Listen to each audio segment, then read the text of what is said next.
The Duke of Everidge stood frozen in the rain-soaked alley, staring at the woman bleeding in his arms. Her mask had slipped, her face, pale, determined, eyes burning with that same fire he'd admired from afar, belonged to the one person he'd spent 6 months avoiding. Eliza, his fiancée. The woman he'd called painfully dull at a dinner party 3 weeks ago. The woman who'd just saved 17 children from a burning quarantine house while he'd been sipping brandy and complaining about parliamentary procedure. Want to know how a duke discovers he's an absolute fool? Stay with me until the end. Hit that like button and drop a comment with your city. I want to see how far this story travels. Adrian Blackthorne did not believe in fate, divine intervention, or love at first sight. He believed in bloodlines, proper breeding, and the unassailable logic of political alliances, which made the woman sitting across from him in the drawing room an absolute disaster. Eliza Wren said nothing. Again, she'd been silent for the better part of 20 minutes, hands folded in her lap, eyes fixed somewhere past his left shoulder. Her dress was gray. Not fashionable gray, not dramatic gray, just gray. No jewels, no rouge, hair pulled back so severely it looked painful. She didn't even have the decency to pretend interest in the weather. "Miss Wren," Adrian tried again, keeping his voice level, "perhaps you might share your thoughts on the upcoming season? I understand your family winters in Bath," she said quietly. "We winter in Bath." Silence swallowed the room again. Adrian's jaw tightened. This was the woman his mother had selected.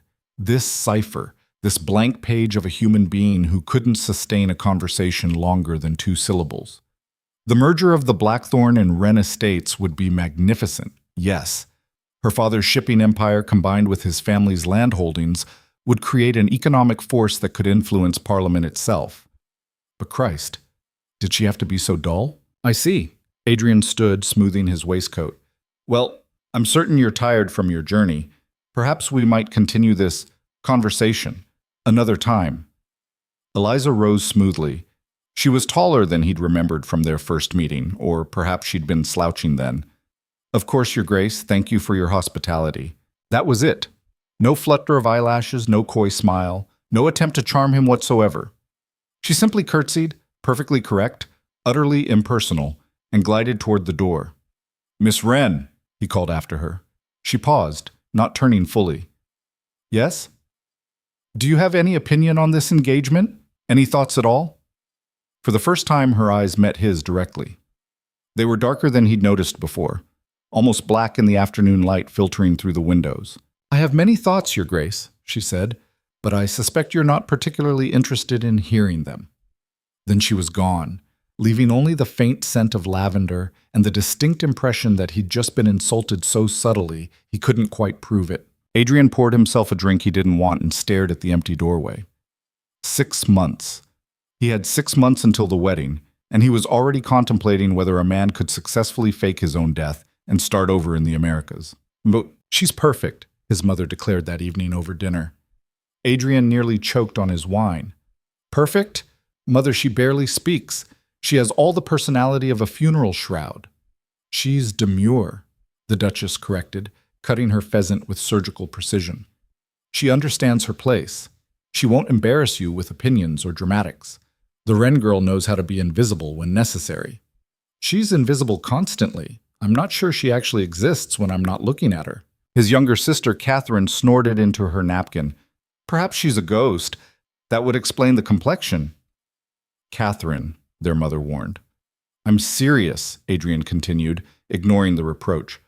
"What do we actually know about her? She doesn't attend parties. She doesn't ride in the park. She doesn't do anything that normal young women do.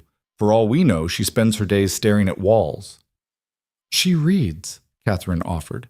"I heard she has quite an extensive library." "Wonderful. I'm marrying a blue-stocking hermit." The Duchess set down her fork with a sharp click. "You're marrying an advantageous alliance, Adrian. Your father understood these things. Feelings are irrelevant. Compatibility is a myth sold to foolish girls in novels. You need heirs and stability, and Eliza Wren will provide both without causing scandal or demanding attention." Adrian said nothing. There was nothing to say. His father had died 18 months ago, leaving him the dukedom at 28 and a list of obligations that felt like a noose. The engagement to Eliza had been arranged before the old Duke's death, finalized on what turned out to be his deathbed.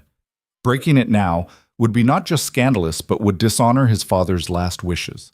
He was trapped, and the trap came in a gray dress with forgettable features and the conversational skills of a particularly boring rock. London in October smelled like coal smoke and rotting leaves and the Thames at low tide. Adrian spent his days in Parliament, arguing about grain tariffs and naval appropriations, and his evenings at his club, drinking with men who were slowly going soft around the middle and hard around the eyes. "Heard you're finally shackling yourself," Lord Pemberton said one evening, swirling brandy in his glass. "The Wren girl. Saw her once at the opera. Hardly noticed her there." "That appears to be her primary skill," Adrian muttered. "Could be worse. Could be a talker." Pemberton shuddered dramatically. "My wife never stops. Morning to night, opinions about everything. The drapes, the servants, my cravat. It's like living with a very expensive parrot." The other men laughed. Adrian smiled because it was expected, but something about the conversation left a sour taste in his mouth. Was this it then? Marriage as an endurance test. Partnership as parallel tolerance. Love as a concept reserved for servants and shop girls who had the luxury of choosing their own mistakes. He was still brooding when Harrison, his closest friend since Eton, dropped into the chair beside him. "You look like you're planning a murder," Harrison observed. "Just contemplating my upcoming nuptials." "Ah, the mysterious Miss Wren." Harrison signaled for another round. "I tried to get an introduction at the Ashford Ball last spring. She vanished before I could cross the room, like smoke." "She's very good at vanishing." "Perhaps she's a spy," Harrison suggested, only half joking. "Secret agent for the French. That would be exciting." "She's not exciting. She's the opposite of exciting. She's beige." Harrison studied him for a long moment. "You know what your problem is, Adrian. I'm certain you're about to tell me. You're bored. You've been bored since you inherited. Parliament bores you. Society bores you. You're looking for your fiancée to entertain you, and when she doesn't perform like a trained monkey, you decide she's worthless." Adrian's hand tightened around his glass. "That's not—" "It is, though." Harrison's voice was gentle but firm. "I've known you half my life. You're brilliant when you're challenged. Useless when you're not. Maybe Miss Wren isn't the problem. Maybe you are." The words stung precisely because they might be true. Adrian had felt unmoored since his father's death, drifting through obligations without purpose or passion. He'd expected what? That marriage would fix it? That a wife would provide direction he couldn't find himself? "She could at least try," he said finally, knowing it sounded petulant. Harrison just shook his head. "Or you could." "What?" 3 weeks later, Adrian stood at a dinner party hosted by the Viscount Thornbury and committed what would later recognize as an unforgivable mistake. The evening had been tedious.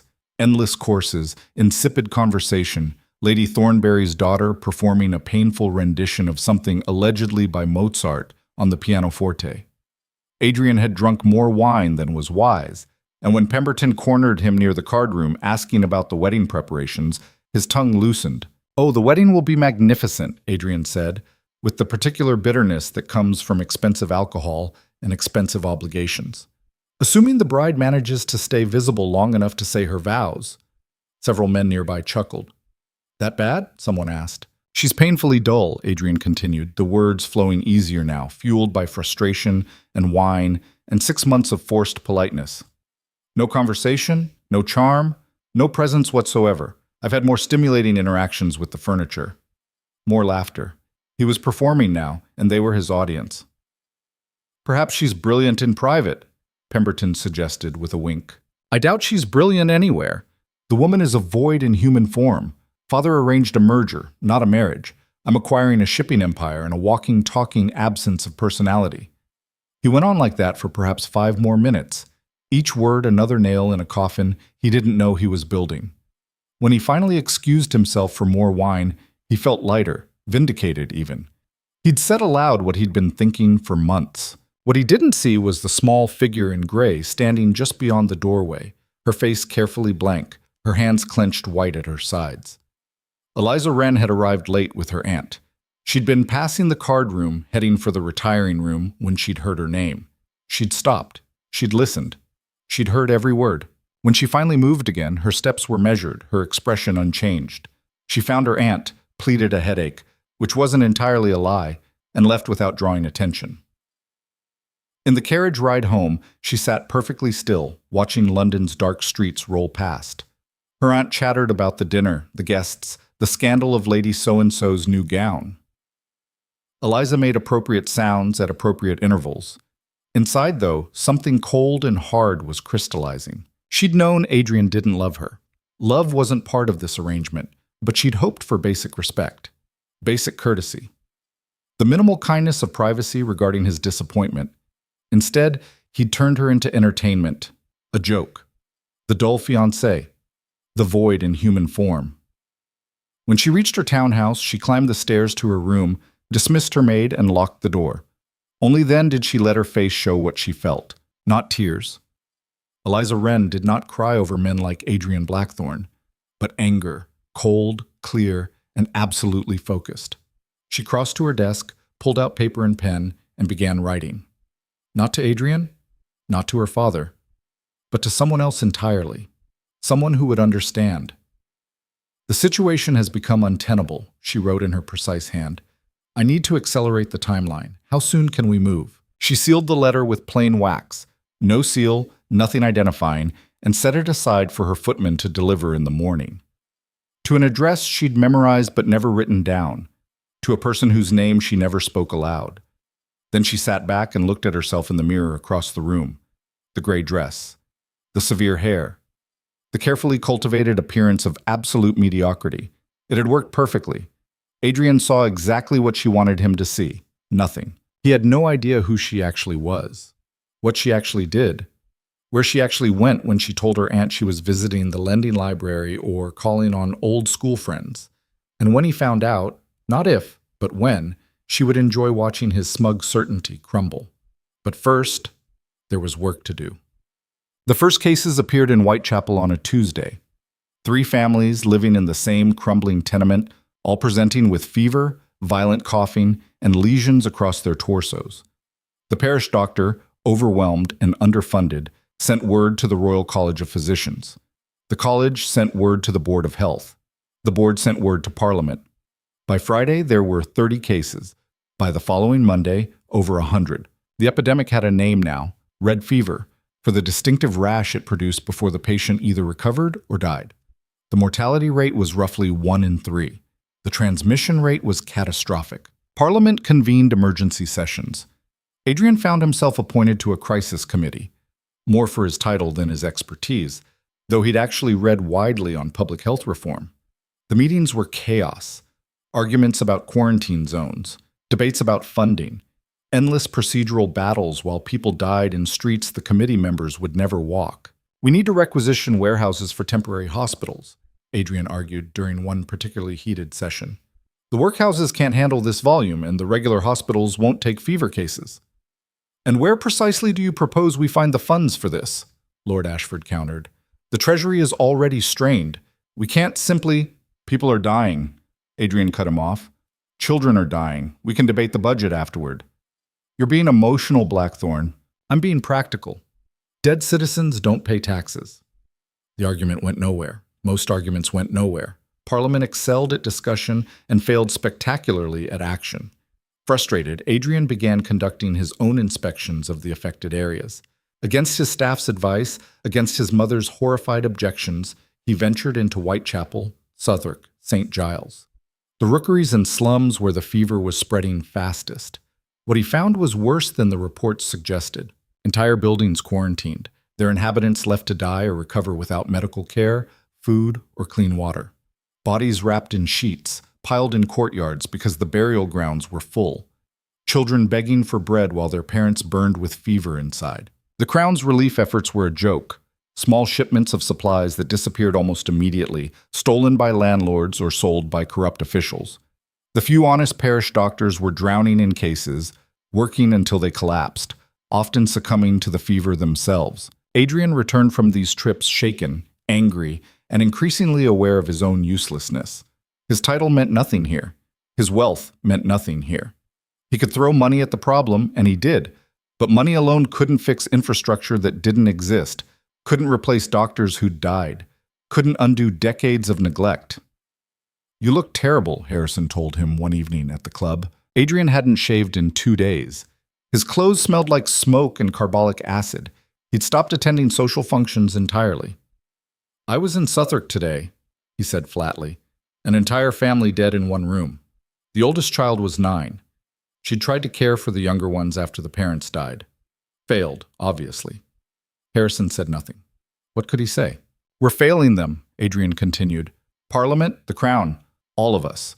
We're failing spectacularly, and we're doing it in committee while they suffocate on their own blood. You're one man, Adrian. I'm a duke. I'm supposed to be able to do something. But he couldn't. Not anything that mattered. Not anything that was enough. The rumors started in November. Whispers of a mysterious figure operating in the fever districts. Someone organizing supply distribution. Someone coordinating volunteer doctors. Someone who seemed to know things. Where the supplies were needed most. Which buildings were about to collapse. Which officials could be bribed or pressured into cooperation. Adrian heard the stories from multiple sources. A parish priest, a nurse, a watchman. The details varied, but certain elements remained consistent. The figure wore a mask, medical some said, though others claimed it was finer, more like a disguise. The figure was always accompanied by others, a small network of assistants who appeared and vanished like ghosts. And the figure was educated, well-spoken, and absolutely fearless. They call her the Angel of Whitechapel, the priest told Adrian during one of his inspections, though I suspect she'd hate the name. Her? Adrian asked. Oh, yes. Definitely a woman. You can tell from the voice, the movement. Thin, but strong. Knows medicine like a trained physician. Adrian filed the information away as interesting but irrelevant to his own work. If someone was doing good in the fever districts, more power to them. He had enough to worry about. Then he encountered her himself. It was nearly midnight. He'd stayed late at a makeshift clinic in Shadwell, helping move patients to newly arrived cots. The volunteer doctor had finally sent him away, insisting he get rest before he got sick himself. Adrian was walking through the narrow streets toward where his carriage waited. He'd learned to have it park at a distance. The sight of a duke's crest caused more problems than it solved. When he heard the shouting, a crowd had gathered around a warehouse. Smoke poured from the windows. Not the fever this time, an actual fire, probably started by a knocked lantern or faulty stove. There's children inside, someone screamed. Adrian ran toward the building without thinking. Others were pulling at the doors, trying to force them open, but the heat was too intense. Then she appeared, a figure in dark clothing, face covered by what looked like a scarf wrapped into a makeshift mask. She moved through the crowd with absolute authority, barking orders. You 3, get buckets, form a line to the pump. You, find something to break that window, 2nd floor. You and you, with me. Her voice was muffled but clear. Educated accent, used to command. She didn't wait for agreement. She grabbed a piece of discarded timber, wrapped her coat around her hand, and smashed a ground floor window that was less affected by the flames. Then she was inside, disappearing into the smoke. Adrian followed her. Later, he wouldn't be able to explain why. It was phenomenally stupid. The building was an inferno. But he saw her vanish into that smoke, and his body moved before his brain could object. Inside was hell, heat, darkness, smoke so thick it was like drowning. He heard crying far back in the building. The masked woman was ahead of him, moving confidently despite the conditions. Here, she shouted. Adrian stumbled toward her voice. She'd found them, 4 children, huddled in a corner, terrified but alive. The youngest couldn't have been more than 3. Take 2, she ordered, thrusting the smallest ones at him. Get out. I'll follow. He obeyed without question, the weight in his arms, the heat on his back, the desperate scramble toward the broken window. He passed the children to waiting hands, then turned back. She emerged seconds later with the other 2, her clothes smoking, the makeshift mask singed. She handed off the children, then bent double, coughing violently. Adrian reached for her. Are you... She jerked away from his touch. I'm fine. Check the children. Then she was gone, melting into the crowd before he could respond. By the time he'd confirmed the children were uninjured and the fire was under control, she'd vanished completely. Adrian stood in the street, covered in soot, his hands shaking from adrenaline, his mind spinning. Who was she? How had she known the building's layout in the dark? Why did her voice sound almost familiar? He didn't have answers, but he knew one thing with absolute certainty. That woman, whoever she was extraordinary. Everything he'd been looking for, everything he'd wanted to see in Eliza and hadn't. She was everything his fiancée was not. He had no idea they were the same person. Well, the night of the fire changed something in Adrian. He began actively seeking information about the masked woman. His inquiries were careful, discreet. He didn't want to expose her to authorities who might object to her extra-legal relief efforts, but he needed to know more. What he learned was fragmentary but impressive. She'd been operating for at least 6 weeks. Her network consisted of roughly 20 people, including doctors who'd left their practices to work with her, former nurses, and several educated women who'd found themselves suddenly useful in ways society normally forbade. They ran supply routes that the official channels couldn't manage. They staffed makeshift clinics in buildings the Board of Health had declared too dangerous. They went where no one else would go. The supplies themselves were the real mystery. The masked woman's network had access to medicines, clean linens, food, and coal in quantities that should have been impossible to acquire. Even with money, the shortages were severe. Yet somehow, she found what was needed. Someone's funding her, Harrison speculated when Adrian shared what he'd learned. Someone with serious resources and connections. Or she has those connections herself, Adrian countered. A woman? With that kind of access? Adrian thought about the voice, the bearing, the absolute confidence. Not just any woman. He became slightly obsessed, not with identifying her, though that was part of it, but with the work itself. He began coordinating his own efforts with her network, passing information through intermediaries. If his committee approved a shipment of blankets, he'd ensure someone in her network knew. If he heard about a building about to be condemned with people still inside, he'd send word. They never met directly again, though he saw her twice more at a distance, once leading a supply convoy through Shadwell, once arguing with a parish official who was trying to confiscate medicine. Both times she was masked, covered, impossible to identify. Both times Adrian felt that same pull, recognition without understanding, attraction mixed with frustration. She was fighting the same battle he was, but she was winning. She was making a real difference while he drowned in committees and procedure. He admired her. He envied her. He wanted to know her. Meanwhile, his engagement to Eliza Wren hung over him like a sentence. They'd seen each other exactly twice since the disastrous dinner party. Both meetings were brief, formal, and excruciating. She was as silent as ever. He was distracted, his mind on the fever districts, on the work, on the mysterious woman who haunted the places his fiancée would never dream of visiting. The wedding is in 3 months, his mother reminded him. You need to pay attention to Miss Wren. She doesn't want my attention. That's not the point. What is the point, then? The Duchess sighed. The point is duty, Adrian. The point is honoring your father's wishes and securing the family's future. The point is that personal feelings are irrelevant in the face of responsibility. He hated that she was right. So he continued through his days split between 2 worlds, the glittering shallow society where he was Duke of Everidge promising to marry a woman he didn't know, and the dark, desperate streets where people died and a masked woman fought death with nothing but determination and resources that shouldn't exist. He preferred the second world. He just didn't know his fiancée lived there too. December brought the worst of the epidemic. The death toll exceeded 3,000.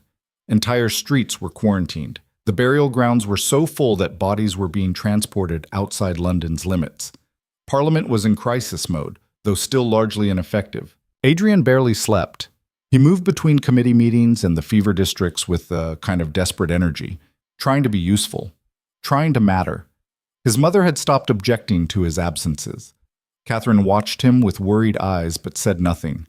Eliza, he hadn't seen in weeks. She'd sent a polite note saying her aunt was unwell and she was attending to family matters. He'd been relieved, one less obligation to manage. Then came the night of December 12th. Adrian was in Whitechapel at one of the masked women's clinics, an old brewery they'd converted into a fever ward. He was helping transport patients from a collapsed tenement nearby. The work was grim, exhausting, and the only thing that made him feel remotely human. Around 2 in the morning, someone ran in shouting about a fire. Another one, this time in a building that was housing quarantine cases. People trapped on upper floors.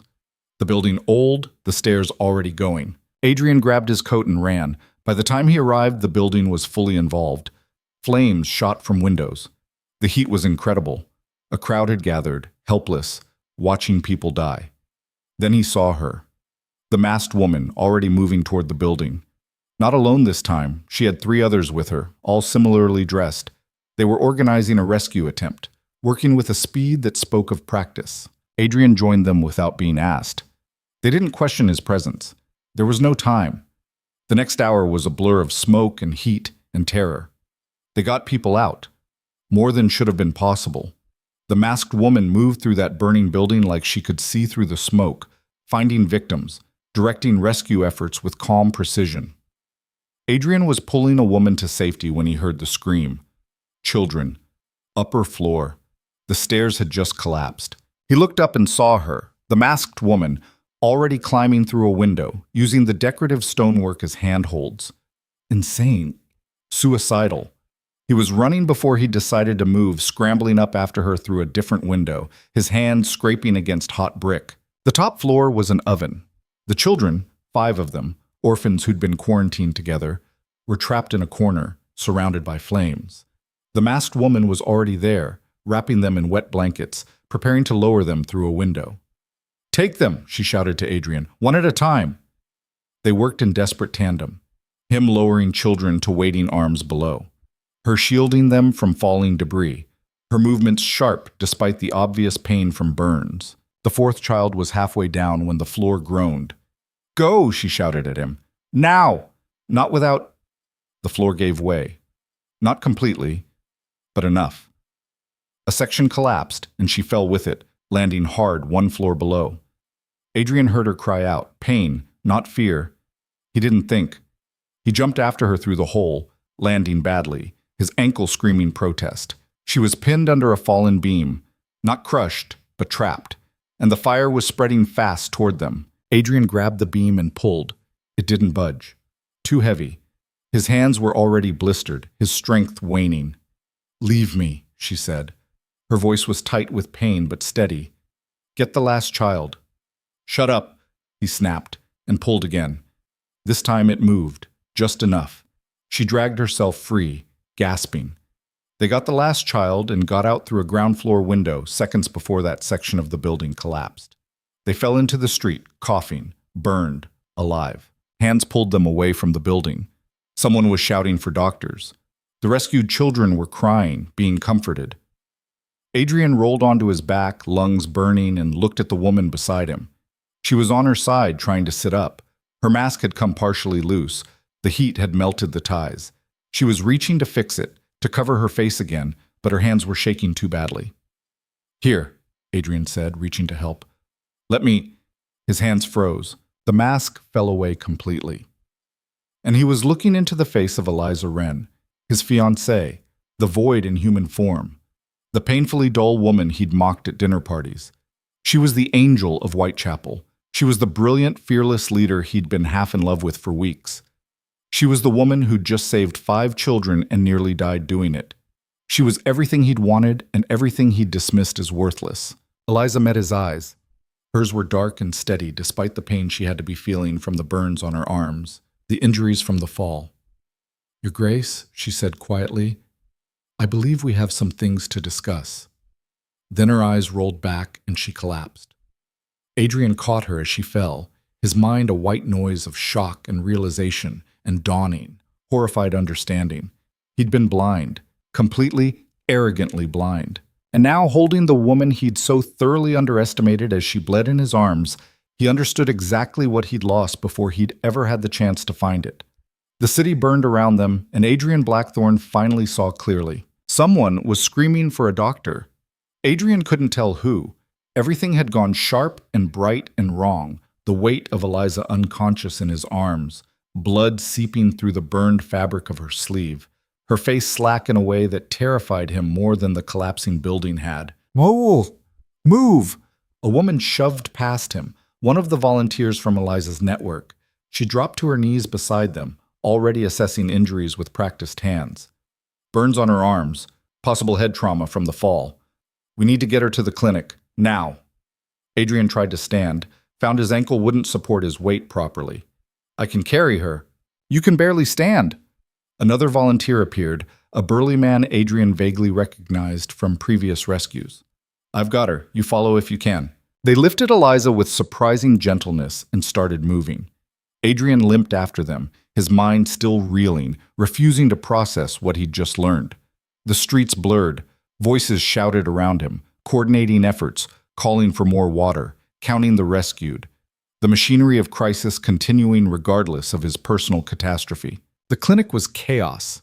Every cot filled, people on the floor, doctors moving between patients with exhausted efficiency. The man carrying Eliza headed straight for a curtained section in the back, a space Adrian hadn't seen before, separated from the main ward. Wait, Adrian started, but the curtain closed in his face. Let them work. A hand gripped his shoulder. He turned to find an older woman he didn't recognize, gray-haired and stern-faced, her clothing suggesting wealth, despite the clinical setting. You're injured. Sit. I'm fine. You're bleeding and favoring your left leg. Sit before you collapse and give us another patient to manage. Her voice carried the same absolute authority Eliza's had in the burning building. Adrian sat. The woman examined his hands, blistered and raw, with impersonal competence. These will hurt. The ankle's probably sprained, not broken. You're lucky. Who are you? Dr. Margaret Chen. I run the hospital ward in this operation. She began applying salve to his burns with movements that were efficient rather than gentle. And you're the Duke of Everidge, who's been conducting his own amateur relief efforts and interfering with our supply chains for the past 6 weeks. Adrian winced as the salve hit raw flesh. Interfering? Your parliamentary committee keeps requisitioning warehouses we've already secured through alternate channels. It's inefficient. She wrapped his hands in clean bandaging. Though I'll admit your information about which officials can be bribed has been useful. You're part of Eliza's network. I'm part of Miss Wren's operation, yes, as are 43 doctors, 92 nurses, approximately 200 volunteers, and several highly placed individuals whose names you'll never learn. Dr. Chen sat back, studying him with clinical interest. She said you were intelligent. I'm reserving judgment. How long has she been doing this? That's not my information to share. She could have died tonight. She could die any night. So could the rest of us. That's rather the point of working in a plague district. Dr. Chen stood, brushing dirt from her skirts. Stay off the ankle. Change those dressings daily. If the burns show signs of infection, return immediately. I need to see her. No. The word was flat, final. Adrian's face clenched despite the pain. She's my fiancée. She's my patient and my colleague, and currently unconscious from a head injury sustained while saving children from a fire you both should have avoided entering. Dr. Chen's eyes were hard. You've done enough tonight, Your Grace. Go home. She swept away before he could respond, leaving him sitting on a crate in a makeshift clinic, hands bandaged, mind racing. Eliza, the woman he'd called dull, the woman he'd mocked as having the personality of furniture. She'd built this, all of it, the network, the clinics, the supply chains that worked when official channels failed. While he'd been playing at relief efforts and congratulating himself for caring, she'd been here, actually saving lives. How long? How had he not known? How had no one known? A younger volunteer, a girl who couldn't have been more than 16, approached hesitantly. Your Grace? There's a carriage waiting. Mrs. Hampton said we should ensure you got home safely. Who's Mrs. Hampton? Dr. Chen's assistant. She manages the administrative side of operations. Adrian stood slowly, testing his ankle. Painful, but functional. I'm not leaving. The girl bit her lip. She said you'd say that. She also said to tell you that if you collapse here, you'll be taking up a bed someone else needs, and Miss Wren would be furious when she woke up. That stopped him. Because it was true. Because Eliza, his Eliza, except she wasn't his at all, was she? Would absolutely be furious if his stubbornness cost resources. Fine. The word tasted like defeat. But I'm returning tomorrow. Mrs. Hampton said you'd say that too. She said to tell you that Miss Wren will be moved to her townhouse by morning for recovery, and any attempts to visit will be turned away by her staff. Adrian stared at the girl. She's very thorough, this Mrs. Hampton. Yes, Your Grace. The carriage ride home was agony, not from his injuries, though those hurt enough, but from his thoughts. Every assumption he'd made about Eliza Wren was ashes. Every dismissive comment, every moment of boredom during their stilted conversations, every time he'd compared her unfavorably to the masked woman, he wanted to vomit. His townhouse was dark when he arrived, except for a single lamp burning in the entryway. The butler who opened the door managed to keep his expression neutral, despite Adrian's appearance. Smoke-stained, bandaged, limping. "Shall I send for the physician, Your Grace?" "No, I've been treated. Is my mother awake?" "The Duchess retired hours ago." "Good." Adrian couldn't face her questions tonight. He climbed the stairs to his room, dismissed his valet, and collapsed into a chair by the window overlooking the dark garden. Dawn was approaching. The sky had that bruised quality of almost morning.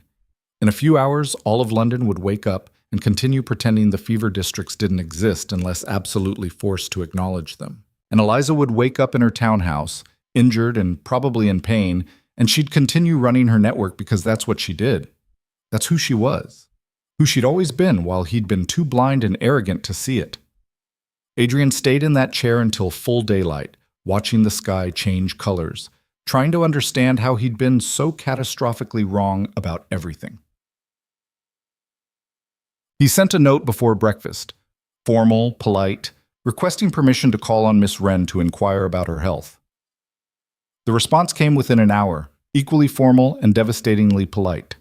"Miss Wren is recovering well but not receiving visitors at this time. Your concern is appreciated. No signature, delivered by a footman who wouldn't meet Adrian's eyes." "Damn it," Adrian muttered. Adrian Pausen. "Language," his mother said from the doorway.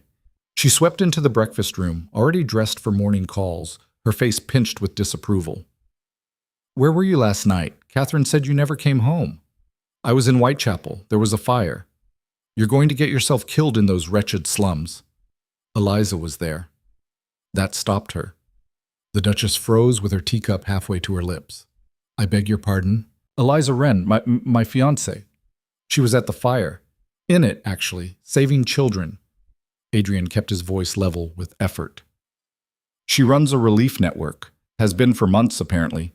Clinics, supply distribution, medical staff, the entire operation." His mother set down the teacup with a sharp clink.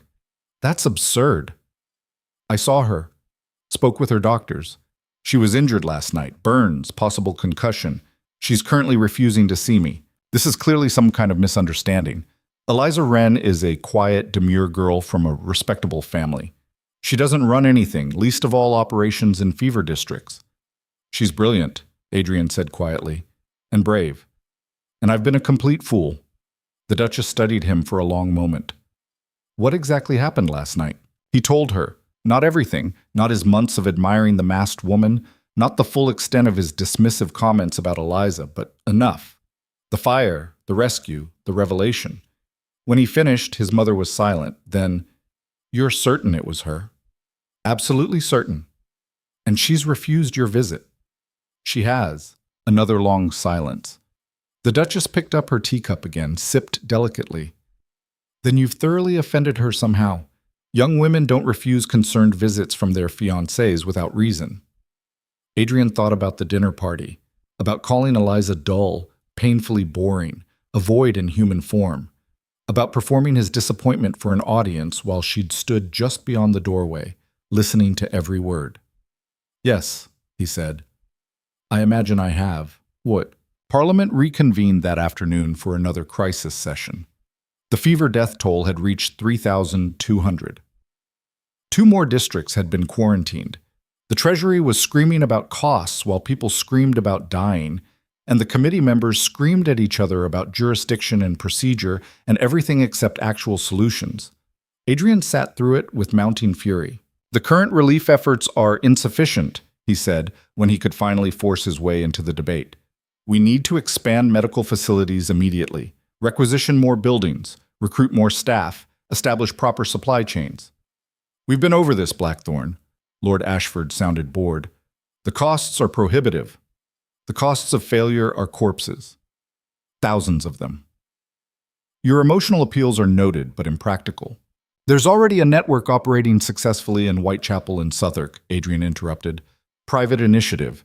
They've established clinics, organized volunteers, and created supply routes that actually function. We should be learning from them, supporting them, not ignoring them. Several committee members exchanged glances. Pemberton leaned forward. What network? We've had no official reports of any such organization. Because it's not official. It's run by private citizens who saw a need and met it while we sat in chambers debating. Vigilante relief efforts? Ashford's eyebrows rose. You're suggesting we legitimize unauthorized medical operations run by untrained civilians? Some of them are trained. The rest are doing more good than this committee has managed in 2 months. The room erupted in arguments. Adrian pushed harder, detailing what he'd observed, what he'd learned. He stopped short of naming Eliza, protective instinct, or perhaps fear of what would happen if her network lost the invisibility that let it function. But he laid out the structure, the efficiency, the results. This is highly irregular, someone protested. So is a plague, Adrian snapped. The debate raged for another hour before they finally agreed to a fact-finding mission. Adrian would lead it, accompanied by 2 other committee members and a representative from the Board of Health. They would assess these supposed relief operations and report back. It was a small victory. Adrian took it. Harrison caught him after the session. You're playing a dangerous game. If this network is as effective as you claim, you're about to expose it to official scrutiny. That tends to kill private initiatives. I know. Then why? Because they need support, resources, protection from officials who'd shut them down out of spite or bureaucratic reflex. Adrian rubbed his face, exhausted. And because I need to talk to someone, and she won't see me otherwise. Harrison studied him. This is about Miss Wren. Everything is about Miss Wren. I just didn't know it until last night. The fact-finding mission was scheduled for 2 days later. Adrian spent the intervening time trying to see Eliza and being turned away with increasing politeness. He sent notes. He sent flowers. He sent increasingly desperate messages asking only to confirm she was recovering. The responses were brief and impersonal. Miss Wren is resting comfortably. Your concern is appreciated. On the 3rd attempt, a different footman delivered a different message. Miss Wren respectfully requests that your grace cease his inquiries and attend to his parliamentary duties. She will contact him when ready to resume their engagement discussions. When ready? Not if. When. Adrian clung to that distinction like a lifeline. He also began investigating. If Eliza wouldn't tell him about her network, he'd learn about it himself. He called in favors, asked careful questions, followed threads. What he discovered was impressive and slightly terrifying. The operation had been running for nearly 8 months, starting well before the current epidemic.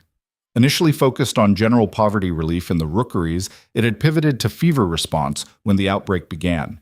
The funding came from multiple sources, but the largest appeared to be the Wren family shipping business, though the transactions were buried under layers of legal complexity that suggested professional help. The volunteer network was equally sophisticated. Doctors who'd left private practices, nurses who'd been dismissed from hospitals for advocating reform, educated women who wanted to do more than pour tea, all carefully vetted, all absolutely loyal to Eliza. She'd built an organization that rivaled the Board of Health in effectiveness while remaining completely invisible to official channels. His fiancée, the quiet, dull, forgettable woman, had created something extraordinary, and he'd called her boring. The fact-finding mission started badly. The 2 other committee members, Lord Whitmore and Sir Geoffrey Hastings, made their contempt for the expedition clear from the start. The representative from the Board of Health, a pinched bureaucrat named Carstairs, spent the carriage ride to Whitechapel cataloging potential violations they might find. Unlicensed medical practice, unauthorized use of controlled substances, improper quarantine procedures, he droned. This entire enterprise sounds like a legal nightmare. This entire enterprise is saving lives, Adrian countered. Irrelevant if they're violating health codes. Adrian bit back a response. Arguing wouldn't help. He needed them to see the work, to understand its value. Then maybe they'd actually support it instead of trying to shut it down. The clinic they visited first was the one where Adrian had been treated, the converted brewery.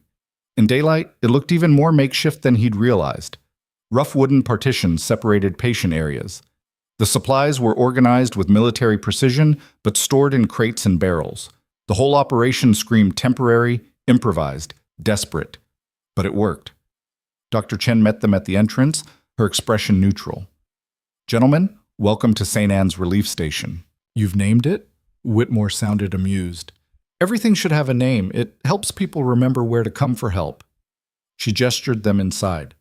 "We're currently treating 83 fever patients, plus another 40 recovering from various injuries and ailments related to poverty. We have 4 doctors on staff, 12 nurses, and approximately 30 volunteers at any given time." Carstairs was already scribbling notes. "And your licensing?" "The doctors are all properly credentialed.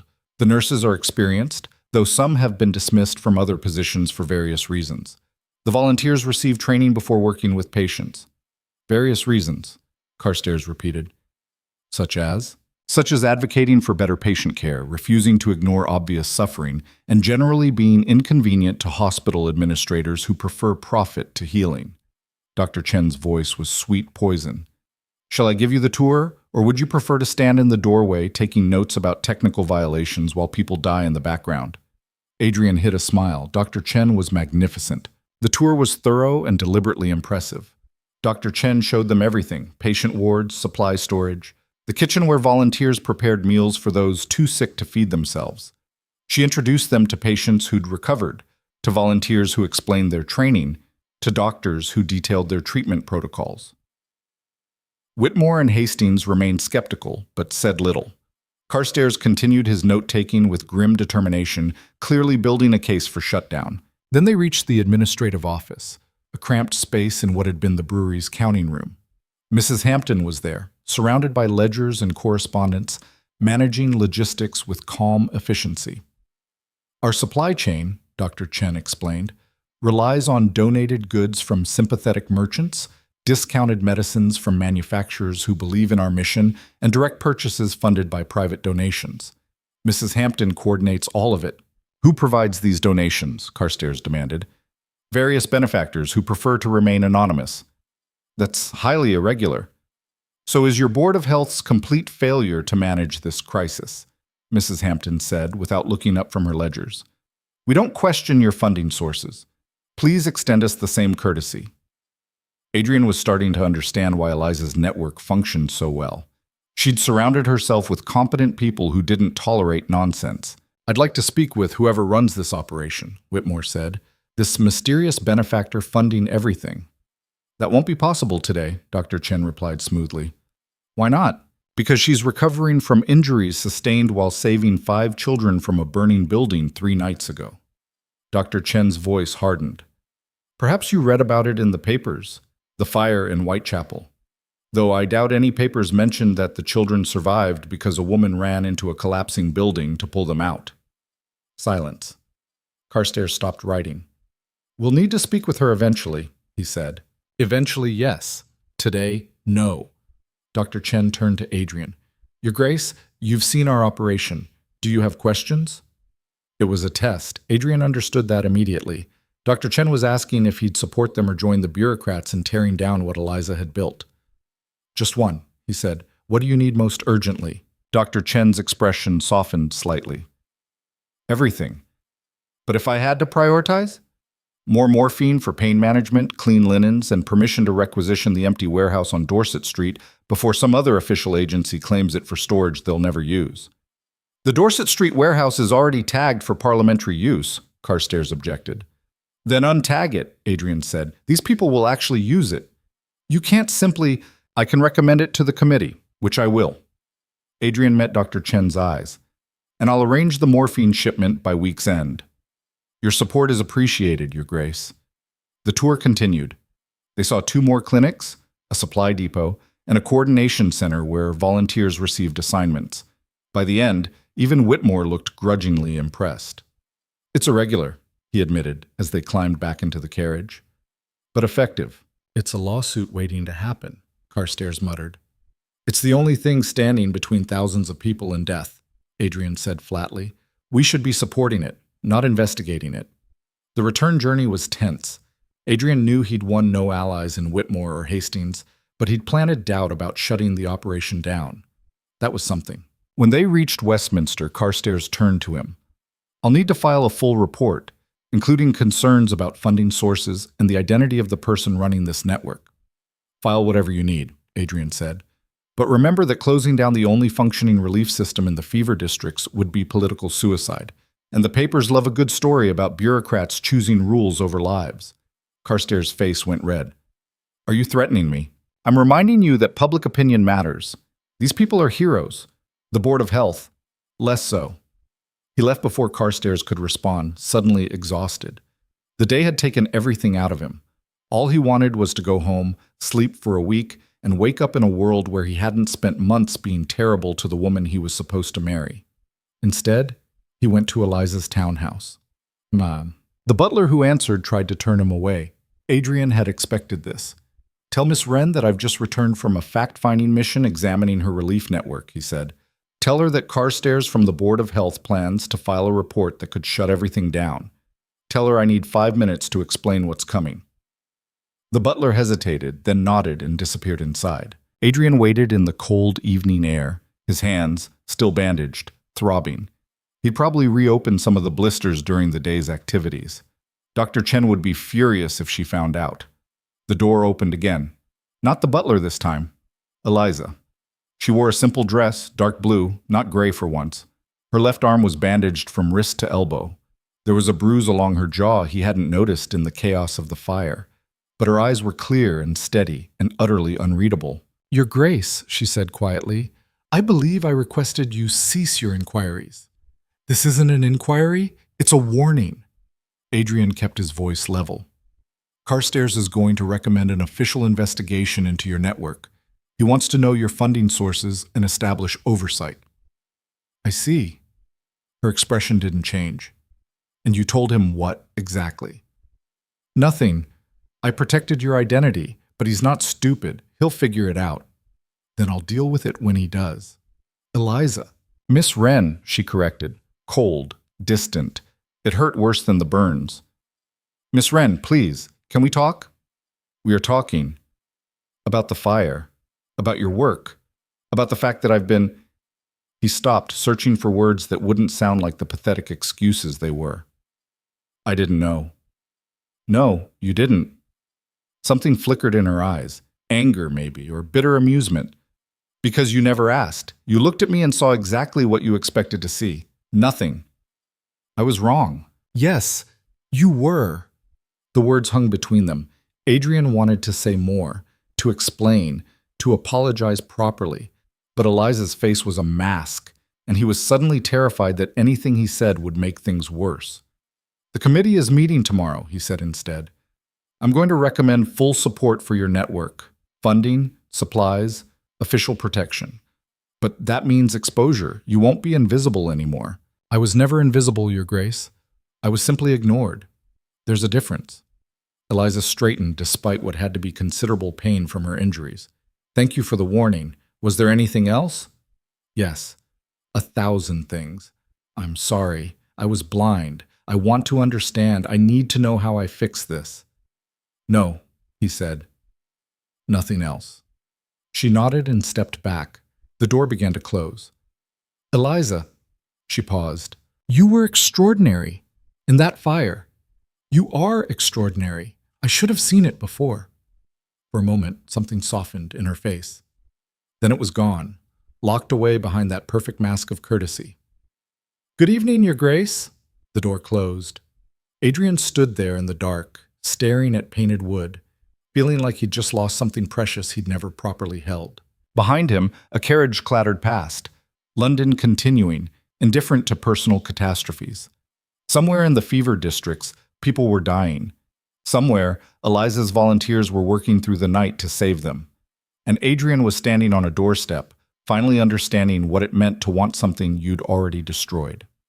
The committee meeting the next day was brutal. Adrian presented his findings with careful precision. He detailed the network's effectiveness, its organization, its results. He showed them numbers, patients treated, lives saved, resources distributed. He made the case for official support without ever naming Eliza. The resistance was immediate and fierce. This is highly irregular, Lord Ashford repeated for the 5th time. We cannot simply legitimize vigilante operations. They're not vigilante, Adrian interrupted. They're citizens responding to a crisis that official channels have failed to address. Failed? Ashford's face reddened. We've allocated significant resources, which have been stolen, wasted, or lost to bureaucratic incompetence. Meanwhile, this private network has actually saved lives. Your emotional investment in this matter is concerning, Blackthorn. My emotional investment is in not watching more people die while we debate procedure. The argument escalated. Other members joined in, some supporting Adrian's position, others defending the official response. It devolved into the usual parliamentary chaos, everyone talking, no one listening, nothing getting decided. Then Harrison stood. "Gentlemen," he said quietly. Everyone stopped. Harrison rarely spoke in committee, but when he did, people listened. "I propose we're asking the wrong question." "Which is?" Ashford demanded. "We're debating whether to support this network, but the real question is, can we afford not to?" Harrison pulled out a document. "I took the liberty of analyzing the death rates in districts with this network's presence versus those without. The difference is significant, statistically undeniable." He passed the paper around. Adrian watched faces change as they read. "Furthermore," Harrison continued, "public sentiment favors private relief efforts. The papers are full of stories about brave volunteers saving children. If this committee is seen as hindering those efforts," he let the implication hang. "Politics. It always came down to politics." The mood shifted. Not everyone was convinced, but enough were worried about public perception. After another hour of debate, they reached a compromise. Limited official support, minimal oversight, and a requirement that the network provide regular reports on activities and funding. It wasn't everything Adrian had wanted, but it was something. "One condition," Carstairs added. "We need to know who's running this operation. No more anonymity." Adrian's stomach dropped. "That's not non-negotiable. If we're providing official support, we need accountability." The vote passed, 7-4. Adrian left the chamber feeling like he'd won a battle but lost the war. He'd gotten Eliza's support and protection, but he'd also just guaranteed her exposure. She was going to kill him. He went to her townhouse again that evening, not caring about propriety or her previous refusals. This affected her network, her work. She needed to know. The butler tried to turn him away again. This time, Adrian was less polite. "Tell her it's urgent. Tell her it's about the committee vote. Tell her—" He stopped, frustrated. "Just tell her I'm not leaving until she sees me." The butler disappeared, returned, gestured him inside with obvious reluctance. Adrian was shown to a drawing room he'd never seen before, smaller than the formal receiving room, more personal. Books lined the walls. A desk sat by the window, covered in papers. This was where Eliza actually spent her time. She entered 5 minutes later, still moving carefully, still bandaged. "This is becoming a habit, Your Grace. The committee voted to support your network." Adrian spoke quickly before she could dismiss him. "Funding, resources, protection from shutdown. But they're requiring accountability. They want to know who runs it." Eliza went very still. "I see. I tried to prevent it. I argued against the requirement, but Carstairs made it a condition of support, and the majority agreed." "When do they need this information?" "Next week's session," she nodded slowly, processing. "And if I refuse?" "They'll withdraw support, probably launch an investigation instead. So I can have help, and exposure, or independence, and isolation." "I'm sorry, I tried to You tried to help." Her voice was flat. "Without asking if I wanted help. Without considering that perhaps I preferred operating invisibly. Without thinking that exposure might endanger my volunteers or compromise relationships with suppliers who work with us precisely because we're not officially sanctioned." Every word was a knife. Adrian stood there and took it because she was absolutely right. "I thought official support would strengthen your position." "You thought wrong." Eliza moved to the desk, bracing herself against it. "You've been thinking wrong about a lot of things, Your Grace." "I know." "Do you?" She turned to face him fully. "Do you actually know? Or are you just saying what sounds right?" "Both, probably." The honesty seemed to surprise her. Some of the anger in her face eased, replaced by exhaustion. "I heard what you said," she told him quietly. "At Lord Thornbury's dinner party. 6 weeks ago. I was passing the card room when you were holding court about your disappointing fiancé. Adrian felt the blood drain from his face. Eliza, painfully dull, you called me. A void in human form. No conversation, no charm, no presence. You said marrying me was like acquiring furniture. I was drunk, I was frustrated, I was honest, she finished. You were honest. That's what made it hurt. I didn't mean, yes, you did. Her eyes were bright but tearless. You meant every word, because that's who I was to you, boring, invisible, worthless except for the merger. I was wrong. You were honest, she repeated. And now you're sorry because you discovered I'm useful, because the mysterious woman you admired turned out to be the dull fiancée you despised. That's not growth, Your Grace. That's convenience. The words hit like physical blows. Adrian wanted to argue, to defend himself, but what defense did he have? She was right. He dismissed her completely until learning she was someone he'd already decided to respect. I don't know how to fix this, he admitted. You can't. Eliza's voice was gentle now, which somehow made it worse. You can't unsay those words. You can't undo months of contempt. You can't make me trust you just because you finally decided I'm worth noticing. Then what do I do? You leave me alone. You let me manage the committee situation myself, and you accept that our engagement is exactly what you always thought it was, a business arrangement between families. Nothing more. She was dismissing him, professionally, politely, permanently. Adrian felt something crack in his chest. And if I don't want it to be just business, then you should have thought of that before you made me a joke at dinner parties. There was nothing to say to that, no argument that wouldn't sound like empty pleading. Adrian bowed. Formal, correct. I'll inform the committee that you'll provide the required information on your schedule, not theirs. Thank you. He turned to leave, stopped at the door. For what it's worth, and I know it's worth very little, I'm sorry. Not because you're useful, because I hurt you, and because I was too much of an arrogant ass to see who you actually were. He didn't wait for a response, didn't look back. Outside, the night was cold and damp, threatening rain. Adrian walked instead of calling for his carriage, needing the movement, the discomfort, the physical manifestation of how thoroughly he'd ruined everything. Somewhere in the city, the fever continued spreading. Somewhere, Eliza's network continued fighting it. And somewhere in a gray drawing room, a woman he'd dismissed as nothing was probably already planning how to navigate the committee's demands without compromising everything she'd built. She didn't need him. She'd never needed him. He'd just been too blind to realize that the person who needed saving was himself. The rain started before Adrian made it 3 blocks. Cold, punishing, the kind that soaked through wool and found every gap in a man's defenses.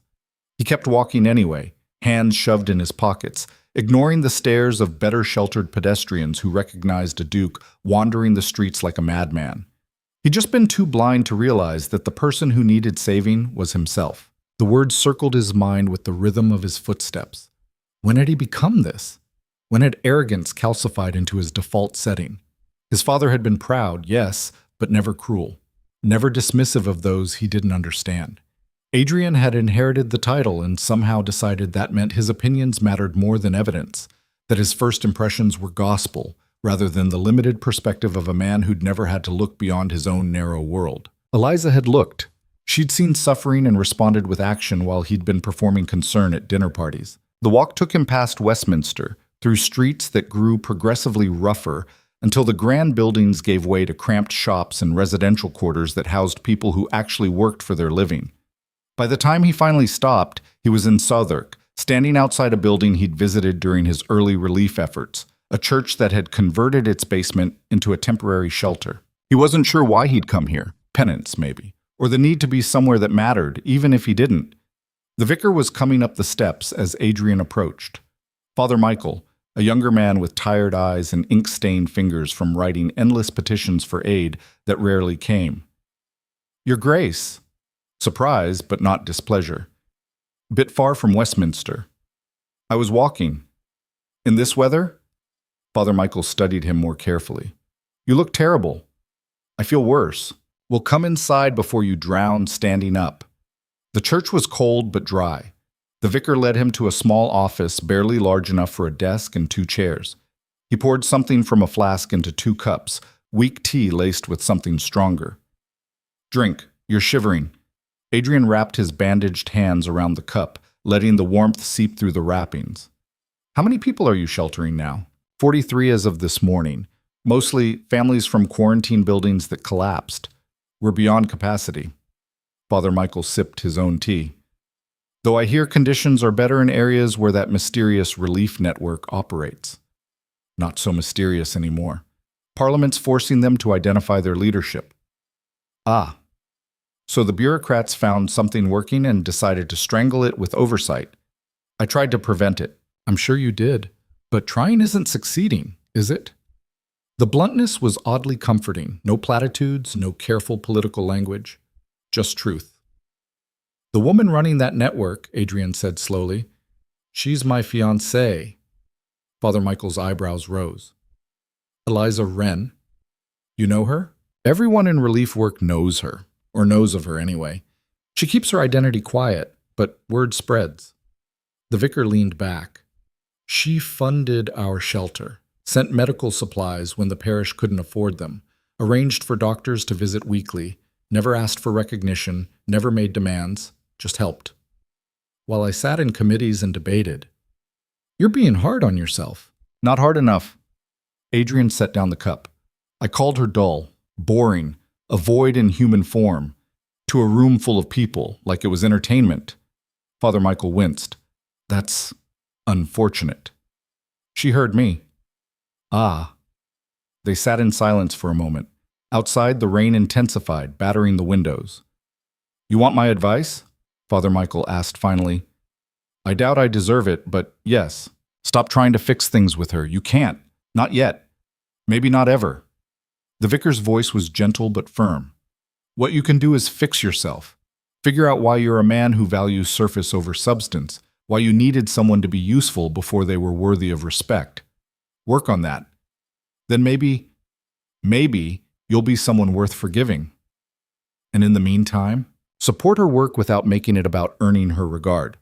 Fight for her network in Parliament because it's the right thing to do, not because you hope she'll notice. Be useful without expecting gratitude." Adrian thought about that. It felt simultaneously impossible and like the only path forward. "I don't know if I can do that." "Then you've already lost." Father Michael stood, signaling the conversation's end. "The choice is yours, Your Grace. Be the man who said those words at that dinner party, or be someone different. But you can't be both."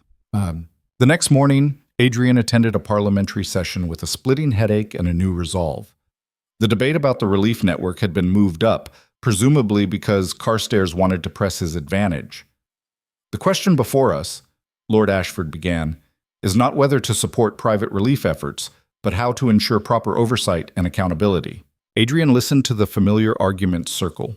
Proper channels, established procedures, the sanctity of official process, all code for controlling something they hadn't created and didn't understand. When his turn came to speak, he stood carefully. Every eye in the chamber turned toward him. "Gentlemen, I've spent the last 2 months in the fever districts, not making official visits with escorts and prepared routes, actually walking the streets, talking to people, seeing what's happening." His voice carried steady and clear. "And here's what I've learned. Every minute we spend debating procedure is a minute someone dies because they don't have medicine or clean water or a bed that isn't already occupied by 2 other patients. We understand the urgency," someone started. "No, you don't." Adrian cut him off. "If you understood, you wouldn't be asking these questions. You'd be asking how to help more, how to expand what's working, how to save more lives. Instead, you're asking about accountability and oversight because you're terrified of something succeeding without your permission." The chamber erupted in objections. Adrian talked over them. "The network in question has saved thousands of lives. Thousands. While we sat here arguing about requisition procedures, they built clinics. While we debated funding allocations, they fed hungry people. While we worried about proper channels, they stopped children from dying in the streets." He paused, letting the words land. "And now we're going to demand they justify themselves to us? We should be begging them to tell us how to be half as effective." This is highly emotional rhetoric, Ashford protested. This is reality. Something you'd understand if any of you had bothered to leave Westminster in the last month.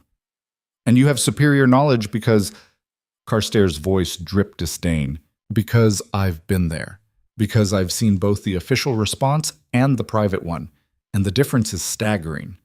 Adrian pulled out papers. Statistics Harrison had helped him compile. Death rates in districts with network presence versus those without. Recovery times, resource distribution efficiency. The numbers don't lie. He passed the documents around, watching faces change as they read. Numbers had a power that emotional appeals didn't. Even stubborn bureaucrats respected data. I'm not suggesting we abandon oversight, Adrian continued, softer now. I'm suggesting we earn the right to it. Support them first. Prove we can be helpful rather than hindering. Then, perhaps, they'll trust us with information about their operations. You're asking us to fund an organization we know nothing about, someone objected. I'm asking you to trust your own eyes. The evidence is overwhelming. This network works. Our system doesn't. Either we adapt or we admit we're choosing procedure over human lives. The debate continued for another hour, but Adrian had shifted something. Not everyone, men like Ashford and Carstairs, were too entrenched, but enough. When the vote came, it passed, funding and protection for the relief network, with a delayed timeline for disclosure. They'd have 3 months to provide formal accountability. 3 months. Adrian had bought Eliza time. Harrison caught him afterward. That was well done. It's not enough. It's what you could get. That matters. Adrian nodded, but the victory felt hollow. He'd helped Eliza's network, yes, but she'd made clear that wasn't the same as helping her, and the distinction burned. That evening, Catherine cornered him in his study. You're in love with her. Not a question. His sister stood in the doorway, arms crossed, wearing the expression that meant she wouldn't leave until she got answers. I don't, Adrian started. Don't lie. You've been impossible for days. Mother thinks you're having a breakdown. Harrison thinks you're finally developing a conscience. I think you've realized you're engaged to someone extraordinary, and you've thoroughly ballsed it up. Adrian slumped in his chair. All of the above? Catherine came in, closing the door behind her. Tell me. So he did. Not everything, not the specific words he'd said at Thornbury's party, because speaking them aloud to his sister felt like compounding the injury, but the essentials.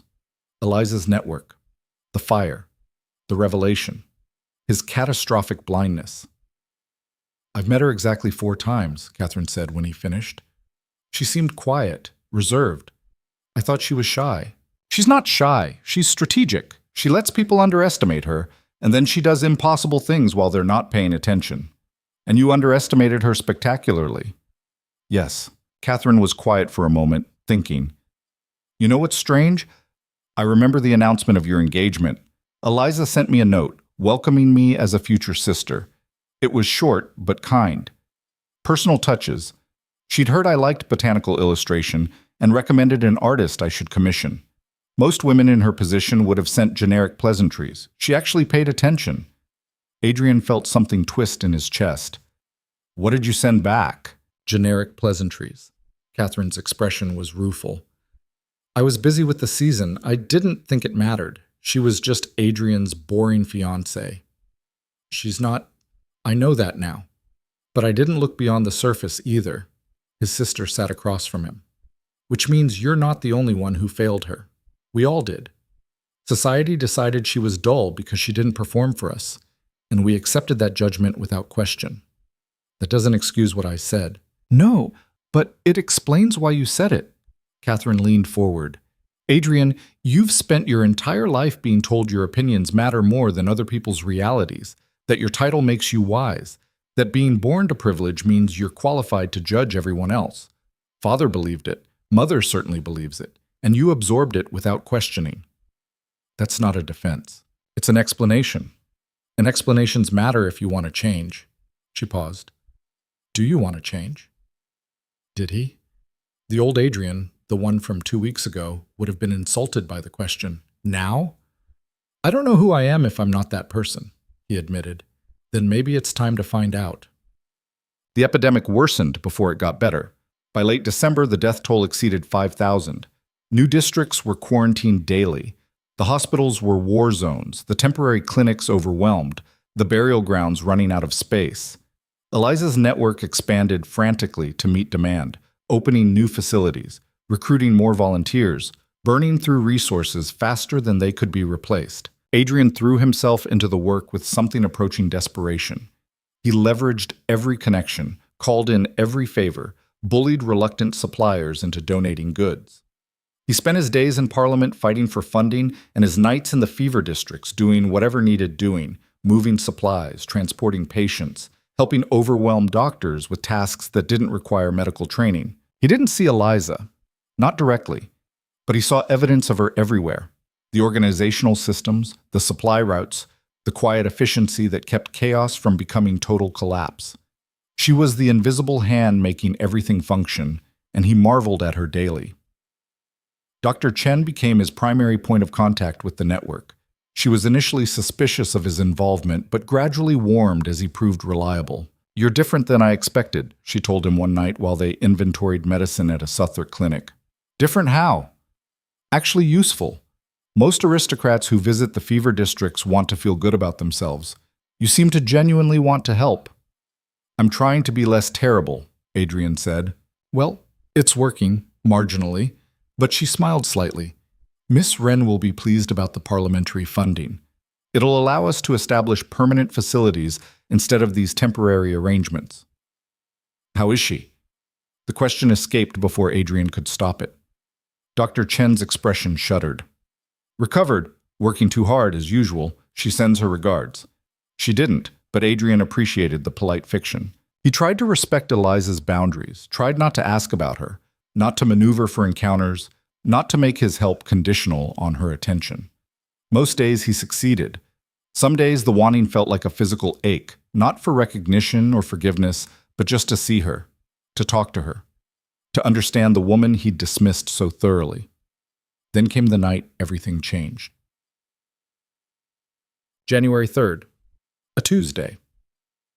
Adrian was at the brewery clinic, helping Mrs. Hampton with supply distribution ledgers. Mind-numbing work that required precision and provided useful distraction from thinking. The door burst open. A volunteer, young and panicked. "Dr. Chen, we need Dr. Chen immediately." The doctor appeared from the ward, moving fast. "What happened?" "Collapse at the Rosemary Lane Clinic. The roof gave way. Multiple injuries. Miss Wren was inside." Adrian's blood went cold. "Is she alive? Trapped? They're trying to dig her out now, but the structure's unstable. We need medical personnel on site immediately." Dr. Chen was already grabbing supplies. "Get every available doctor to Rosemary Lane, now." Adrian ran for the door. Dr. Chen caught his arm. "You can't—" "Watch me." He was out before she could argue, running through Whitechapel's narrow streets with his heart hammering. The distance was less than a mile. It felt like 100. The scene at Rosemary Lane was chaos. The clinic had been a converted warehouse, ancient and poorly maintained despite their best efforts. The roof had collapsed inward, bringing part of a wall down with it. Volunteers were frantically pulling away debris, but the pile was massive. Adrian pushed through the crowd. "Where is she?" "Back section," someone said. "She was checking supplies when it came down. 3 others are trapped with her." He started pulling at rubble with his bare hands. Others joined him, forming a chain to pass debris backward. The work was brutal. Heavy beams, sharp fragments of brick, everything coated in dust that choked the lungs. Adrian's bandages had come off days ago, but his hands were still tender. The rough wood tore them open again.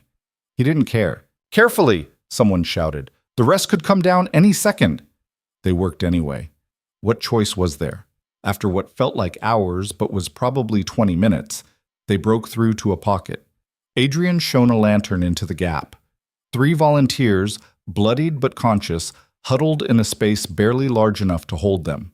And Eliza pinned under a fallen beam across her legs, her face white with pain, directing the others to apply pressure to someone's bleeding arm. "Eliza!" Adrian called. Her head jerked up. Shock crossed her face, then something he couldn't read. "Your Grace, how unexpected." Even now, even trapped and injured, she maintained that devastating courtesy. We're getting you out, Adrian said.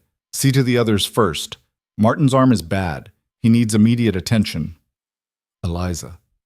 See to the others first. Her voice left no room for argument. Adrian wanted to scream at her stubbornness, but knew she was right. The volunteer she'd indicated, Martin apparently, had a gash running elbow to wrist. Dr. Chen appeared beside Adrian, assessed quickly, and started issuing orders. They got the other three out first, passing them through the gap they'd created. Then Adrian and two others worked on the beam pinning Eliza. It was solid oak, heavy as sin. On three, Adrian said. 1, 2, 3. They lifted. The beam moved 6 inches, just enough. Someone pulled Eliza free as her face went gray, and she bit back a cry. Getting her out through the gap was delicate, agonizing work. Every movement clearly hurt her, though she made almost no sound. When they finally had her in the open air, Dr. Chen did a rapid assessment. Left leg's broken, possibly ribs, cuts and bruising. She looked up. We need to get her to a proper hospital, now. No. Eliza's voice was weak but firm. The temporary ward at St. Anne's, the hospitals won't take fever district cases. You need surgery. St. Anne's, Eliza repeated. We have a surgeon, Dr. Morrison. Send for him. Dr. Chen looked like she wanted to argue but nodded. They rigged a stretcher from canvas and poles. 4 volunteers lifted it. Adrian moved to take a corner. Your Grace, you're injured, someone protested, gesturing to his bleeding hands. I'm fine, move. The journey to St. Anne's was a nightmare. Every jostle made Eliza tense, though she didn't cry out. Adrian walked beside the stretcher, watching her face, willing her to hold on. At the clinic, Dr. Morrison, an older surgeon who'd retired from Guy's Hospital to work with Eliza's network, took one look and ordered everyone out except his assistants. Adrian refused to leave. You'll be in the way, Morrison said bluntly. I don't care. Adrian, Eliza's voice soft. He leaned closer. Please, go. It felt like abandonment, but she was asking, and he'd failed her enough times. He went. The wait was interminable. Dr. Chen cleaned and bandaged his hands while he sat in Morrison's makeshift office, staring at nothing. Other volunteers came and went, checking on Eliza's condition, reporting on the clinic collapse. 7 people had been inside. 6 had survived. The 7th, a young woman named Sarah, had died instantly when the roof came down. Dead because they were trying to help. Because the fever districts didn't have proper buildings. Because desperation made people work in structures that should have been condemned. This is my fault, Adrian said. Dr. Chen looked up from bandaging. How do you figure? I pushed for parliamentary support, for legitimacy. If I'd left things alone, Eliza wouldn't have been expanding so fast. Wouldn't have needed that warehouse, wouldn't have been there when it collapsed. By that logic, it's also my fault for agreeing to use the building, and Miss Wren's fault for approving it, and the landlord's fault for renting a death trap, and Parliament's fault for not enforcing building standards in poor districts. Dr. Chen tied off the bandage with perhaps more force than necessary. Stop claiming responsibility for things you can't control. It's arrogant. I know what you're trying to do. Take on enough guilt that it balances out your previous sins. But that's not how it works. She sat back. You can't earn redemption through suffering. You earn it through sustained, unglamorous, daily commitment to being better than you were, which you've actually been doing when you're not wallowing in self-flagellation. Adrian stared at her. You're very direct. I'm too old and too tired to waste time on politeness. Dr. Chen stood. Miss Wren will recover. Dr. Morrison is excellent. The break is clean, the ribs are bruised but not punctured. She'll be immobilized for weeks, which she'll hate, but she'll survive. Can I see her? Not yet. Maybe not for a while. She needs rest, not visitors. Dr. Chen paused at the door. But when she wakes, I'll tell her you were here, that you helped dig her out, that you carried her stretcher despite your hands bleeding. Whether that matters to her is her decision, not mine. Then she was gone, leaving Adrian alone with his thoughts and the distant sounds of the clinic operating around him. He stayed all night. No one asked him to leave. As dawn broke, he finally allowed himself to acknowledge the terror that had gripped him when he'd heard about the collapse. The visceral, overwhelming fear that Eliza might die before he could tell her. What? That he was sorry? She knew that he admired her.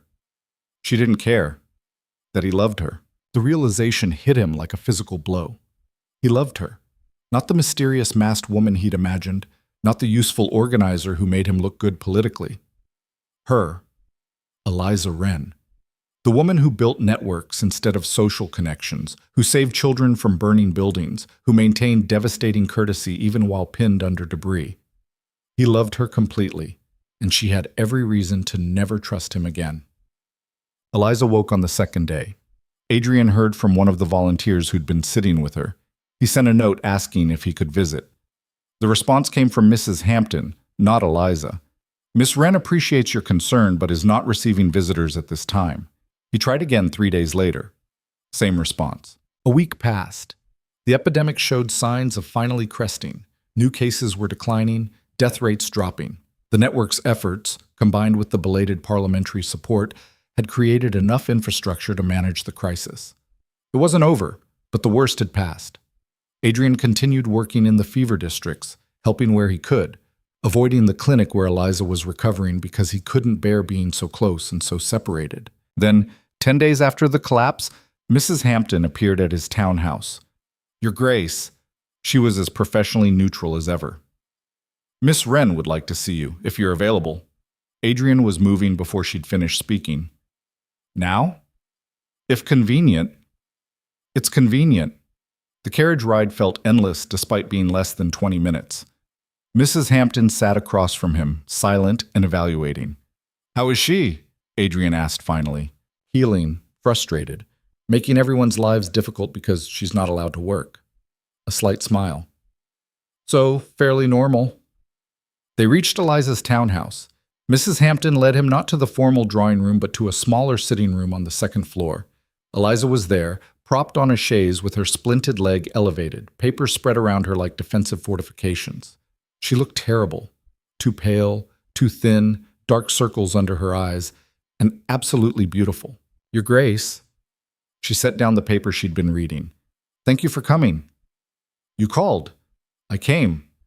Adrian stayed near the door, uncertain. How are you? Alive. Irritated. The doctors won't let me return to work for at least a month. She gestured to the papers. I'm trying to manage from here, but it's inefficient. Your network is running smoothly. Dr. Chen and Mrs. Hampton have everything under control. I know. That's almost more irritating. A ghost of a smile. I don't handle helplessness well. I've noticed. They looked at each other for a long moment. The silence stretched, not quite comfortable, but not hostile. I'm told you helped pull me out, Eliza said finally. I did. And that you refused to leave during the extraction, and that you carried my stretcher despite your own injuries. Your hands were bleeding. Dr. Chen said you tore open barely healed burns. Adrian looked down at his newly bandaged hands. They're fine. That was foolish. Probably. Another silence. Eliza shifted slightly, winced. Why are you here? She asked. Quiet, but direct. You asked me to come. No, I mean in the fever districts, in the clinics. Why are you still there, still working, when you've gotten what you wanted politically? Have I? Adrian moved closer, still cautious. I wanted to help. I wanted to matter. I wanted to do something useful instead of just talking about doing something useful. And I wanted to understand you, to see what you saw, to figure out how I missed so completely who you actually are. Eliza was quiet for a long moment, studying him. Did you? Figure it out? I think so. You saw people suffering and you couldn't not act. You had resources and skills and you used them. You didn't announce it or seek credit because the work mattered more than recognition. Adrian sat on a chair near the chaise, careful to keep distance between them. You're everything I claim to value but never actually demonstrated. Courage, conviction, selflessness. You put action behind principles while I put principles behind excuses. That's a generous interpretation of my motives? Is it wrong? No, but it's not complete either. Eliza looked away toward the windows. I also did this because I was angry, because I was tired of being invisible, because building something real felt better than sitting in drawing rooms pretending to care about things that don't matter. You were never invisible. I was just blind. We've established that. The words had a gentle edge. Not quite forgiveness, but not condemnation either. Adrian felt something loosen in his chest. The committee, he said carefully, they're still requiring disclosure of leadership, but I bought you 3 months before formal reporting, and I'll keep fighting to minimize oversight. I know, Dr. Chen told me. Eliza turned back to him. Thank you. That was helpful. I'm trying to be useful without expecting gratitude. I noticed that too. Something shifted in her expression. You've been different. The volunteers talk. They say you actually work, that you don't complain or demand special treatment, that you show up and do what needs doing. I'm trying to be less terrible. Dr. Chen's exact words. Eliza smiled slightly. She likes you, or at least she doesn't actively hate you, which from Margaret is basically a declaration of love. Adrian felt himself smile back. She's formidable. She is. Most of my people are. Eliza's expression grew serious again. Adrian, I need to tell you something. The use of his first name felt significant. He waited. That night, the dinner party where you... She paused, choosing words carefully. Where you said those things about me. I heard every word. I know, you told me. You don't know all of it. I heard you, and I was devastated. Not just hurt, devastated, because I'd thought stupidly that maybe we could at least be civil, that maybe respect was possible even without affection. And then you made me a joke, and I realized how little I mattered to you. Adrian felt the words like knives. Eliza, let me finish. Her voice was firm. I went home that night and I cried. I almost never cry. But I cried because I felt small and worthless and stupid for hoping you'd ever see me as anything but a disappointing obligation. I'm not finished. She held up a hand. Then I got angry. And the anger felt better. So I threw myself into the network even harder. I expanded faster than we should have. I took risks I shouldn't have taken. Because proving you wrong became more important than being safe. Adrian saw where this was going.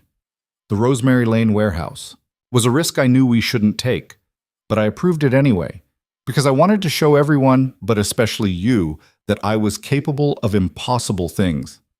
Her eyes were dark and steady. Sarah died because I was reckless, because I let my anger override my judgment. That's not... It is. Eliza's voice cracked slightly. She died because I was trying to prove something to a man who'd already decided I was worthless. That's on me. No. Adrian moved closer, desperate to make her understand. It's on the fever. It's on the system that fails these districts. It's on building owners who rent death traps. It's on a society that values property over people. It's on 100 things, but it's not on you trying to save lives. But it's also on me making decisions based on pride instead of safety. Then it's on both of us. Adrian held her gaze. You were reckless because I hurt you. I hurt you because I was arrogant and blind. We both made mistakes. But you've spent the last 4 months saving thousands of lives. That matters more than one bad decision. Does it? Tell that to Sarah's mother. The words hung between them. Adrian had no response that wouldn't sound like empty comfort. I did, Eliza said softly. Tell her, I went to her before they moved me here, and she forgave me, said Sarah knew the risks and chose to help anyway, that her daughter died doing something meaningful. Her voice was barely above a whisper. I'm not sure I've forgiven myself yet. Adrian wanted desperately to take her hand, to offer physical comfort, but wasn't sure he'd earned that right. Then let me carry some of it. I'm the reason you were angry. I'm part of the chain that led to that decision. If you're taking responsibility, I'm taking mine. Eliza looked at him for a long moment. Then, slowly, she reached out. Her hand was cold when he took it. Thin fingers that had directed relief efforts and saved lives and written organizational systems while society assumed she did nothing important. I don't know if I can forgive you, she said. Not completely. Maybe not ever. I know. But I want to try because you've been trying, and because holding on to anger is exhausting. She squeezed his hand slightly. Also because The door burst open. Mrs. Hampton, her face white. Miss Wren. The quarantine at Bishop's Gate has failed. They're rioting, trying to escape. The watch is overwhelmed, and people are scattering into the city. If they're infectious, how many? Eliza was already trying to sit up, her professional mask slamming back into place. At least 200, possibly more. We need to establish checkpoints. Medical screening. Anyone showing symptoms needs immediate isolation. She stopped, looking down at her splinted leg. Damn it! Adrian stood. Tell me what to do. Both women looked at him. You're not trained for this, Mrs. Hampton said. Then train me. Fast. Adrian turned to Eliza. You can't go. I can. Tell me what needs to happen, and I'll make it happen. Eliza's expression was complex. Fear, frustration, calculation, and something that might have been trust. Mrs. Hampton, get Dr. Chen and Dr. Morrison. Tell them to establish screening stations at the Bishop's Gate perimeter. Anyone symptomatic goes directly to isolation wards. Her voice was crisp, commanding. Send runners to all our clinics. We need every available volunteer at those checkpoints within the hour. And me? Adrian asked. Eliza met his eyes. You go to Parliament, right now. Tell them the quarantine has failed, and if they don't mobilize the watch to help contain this, we're looking at the outbreak spreading across the entire city. Tell them... She paused. Tell them the Duke of Everidge personally guarantees cooperation if they send enough manpower, but we need it now. You're putting your network's reputation in my hands. I'm putting lives in your hands. Don't waste them. It was a test and a gift, and possibly the most trust she'd ever shown him. Adrian nodded once, turned, and ran. Behind him, he heard Eliza already issuing more orders, her voice steady despite the pain she had to be in, managing crisis from a chaise because she couldn't do it from the field. The woman he loved, the woman he'd dismissed as nothing, the woman who might still die in this epidemic, who might never forgive him, who had just handed him the most important task of his life. Adrian ran through London's streets as dawn broke, racing against a threat that could undo everything they'd built, carrying the weight of Eliza's trust like a torch in the darkness, and praying, though he wasn't sure to what or whom, that he wouldn't fail her again. And praying, though he wasn't sure to what or whom, that he wouldn't fail her again. Westminster at dawn was a ghost town. The grand building loomed dark against the lightening sky, its windows blank and lifeless. Adrian hammered on the staff entrance until a bleary-eyed clerk opened it, looking affronted until he recognized who was doing the hammering. Your Grace, the session doesn't begin until... Emergency session, now. Send runners to every committee member within an hour's ride. Tell them the quarantine at Bishop's Gate has failed and we have a containment crisis. Adrian pushed past into the hallway. Where's the Lord Chancellor? At home, I presume. Send for him and get me whoever's on duty from the watch command. The clerk blinked, still processing. Adrian resisted the urge to shake him.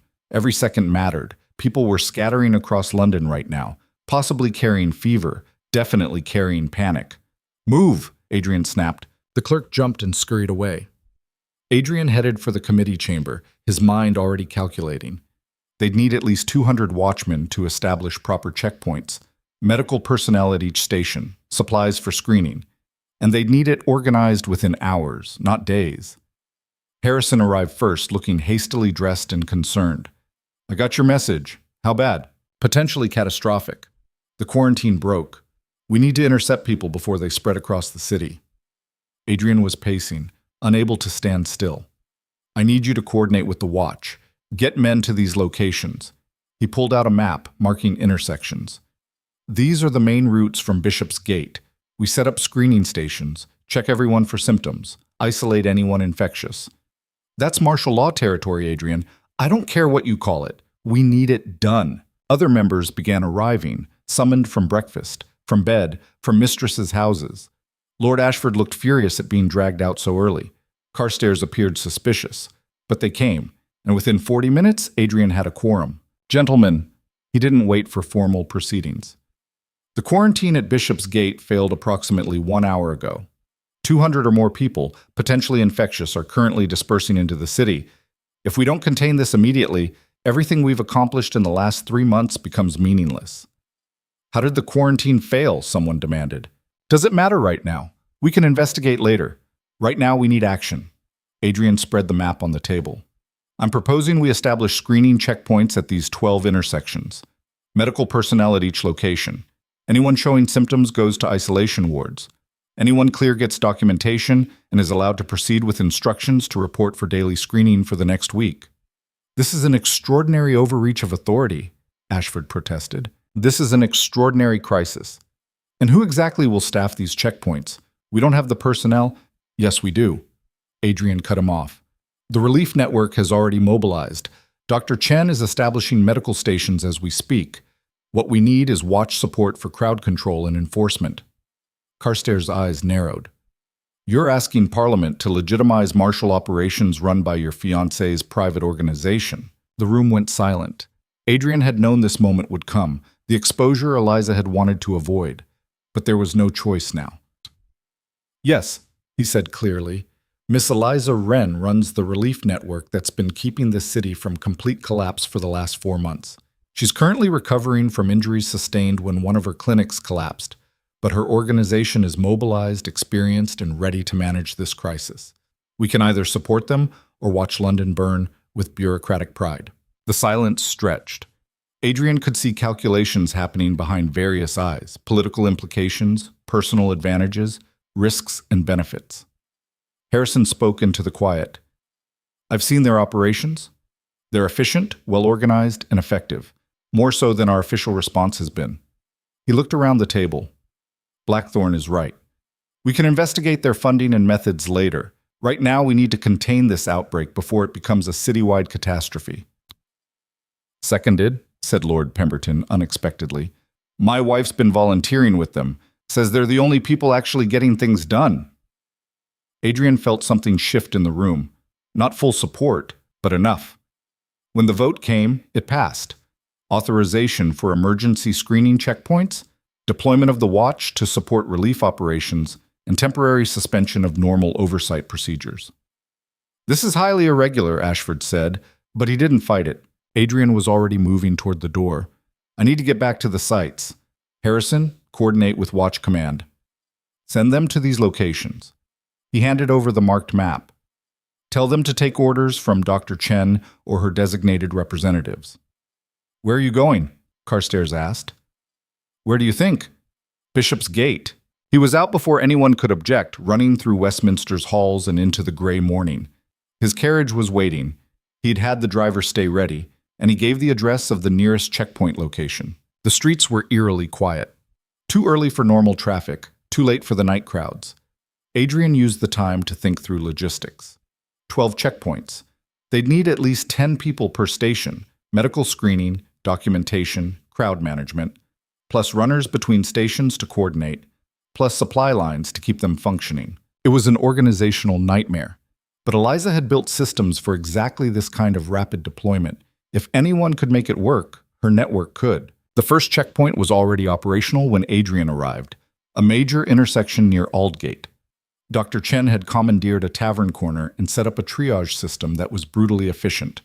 3 lines of people waiting to be screened, medical volunteers checking for fever, examining for the telltale rash, 2 isolation tents for symptomatic cases, a table where cleared individuals received documentation. Your Grace. Dr. Chen looked harried but focused. Tell me Parliament actually sent support. Watch should arrive within the hour. I need you to coordinate with their captain. Show them how the screening works. Let them handle the enforcement side.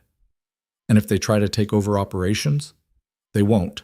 I made it clear they're here to support your authority, not supersede it. Adrian looked around. What do you need most urgently? More isolation tents. We've already got 15 symptomatic cases and nowhere to put them. And food. People have been queuing for hours. They're getting agitated. Adrian made mental notes. I'll handle supplies. You focus on medical. He spent the next hour running between checkpoints, assessing needs, coordinating with volunteers. At each location, the story was similar. Medical screening working efficiently, but supplies strained and crowds growing restless. When the watch finally arrived, Adrian personally briefed each captain, emphasizing that they were supporting medical operations, not controlling them. Some accepted this easily. Others bristled at taking orders from civilian volunteers. Adrian didn't care about their pride. He simply made clear that interference would be reported directly to the committee and likely result in reassignment. It wasn't subtle, but it worked. By midday, the system was functioning, not perfectly. There were bottlenecks, arguments, moments of near chaos, but functioning. The watch maintained order. The medical team screened efficiently. Symptomatic cases were isolated. The rest were documented and released with instructions. Adrian moved between sites like a ghost, putting out fires, solving problems, making decisions that probably exceeded his authority, but which no one challenged in the moment. He coordinated supply deliveries, resolved disputes between watch and volunteers, even helped physically move isolation tents when delivery was delayed. He didn't eat, barely drank. His hands throbbed where the bandages had worked loose, and he'd ignored them. But he kept moving because stopping meant thinking, and thinking meant acknowledging how close they were to disaster.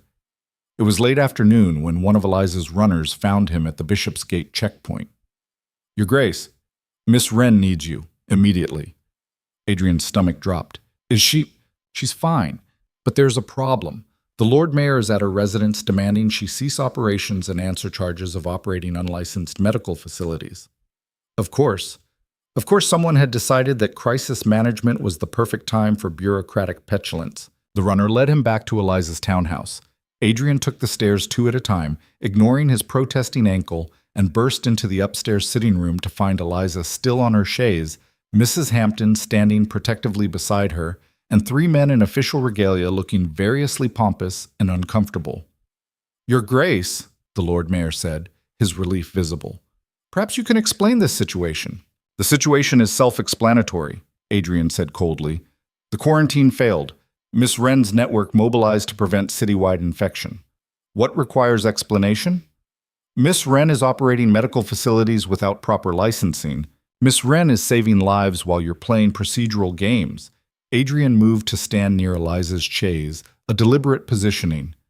"Parliament authorized emergency screening operations this morning. Everything currently happening has full governmental approval. The authorization doesn't mention Miss Wren specifically. It authorizes cooperation with relief organizations. Miss Wren runs the primary relief organization operating in London. Connect the pieces yourself." The Lord Mayor's face reddened. "Her gender makes this highly inappropriate. Her competence makes it highly effective." Adrian's voice was ice. "Last I checked, fever doesn't discriminate by gender. Neither should crisis response. The propriety of a young unmarried woman running such operations is none of your concern." Eliza's voice cut through the room, quiet but carrying absolute authority. "My operations are funded privately, staffed by willing volunteers, and achieving results your office has failed to deliver. I don't require your approval, Lord Mayor. I require you to stop interfering." The silence was profound. Adrian felt something like pride watching Eliza face down 3 officials while immobilized and in pain, her voice never rising but somehow dominating the room. "Miss Wren," one of the other officials tried, "surely you understand our concerns. I understand you're more concerned with appearances than outcomes." She gestured to the papers around her. "While you've been traveling here to question my authority, my network has screened over 800 people, isolated 43 symptomatic cases, and prevented what could have been catastrophic spread. What exactly have you accomplished today?" No one had an answer. "Now, gentlemen, I have actual work to do. You're welcome to assist or observe, but I don't have time for this conversation." Eliza picked up a paper, effectively dismissing them. "Mrs. Hampton will show you out." The Lord Mayor looked like he wanted to argue.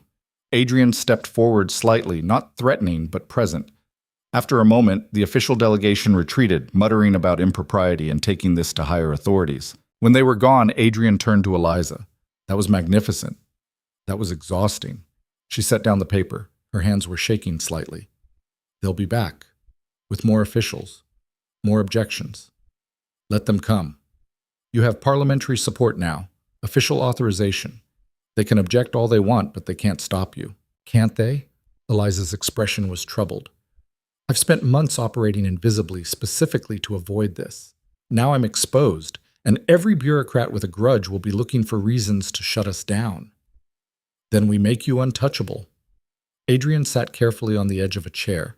"We make your operations so publicly visible, so obviously essential, that closing them becomes politically impossible." "How?"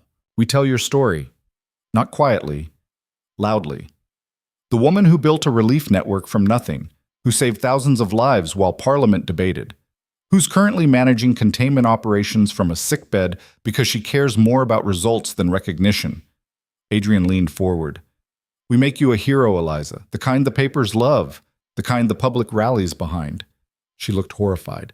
I know you don't, but it's the only way to protect what you've built. He met her eyes. They can't shut down the Angel of Whitechapel if everyone knows who she is and what she's done. I hate that name. I know that too. Adrian managed a smile. But it's effective, and right now we need effective. Eliza was quiet for a long moment, clearly thinking. You're asking me to become a public figure. I'm asking you to take credit for what you've accomplished, to step out of the shadows and let people see what I was too blind to see for months. Adrian paused. You don't need to hide anymore. Let them see you. Let them try to dismiss you publicly and watch what happens.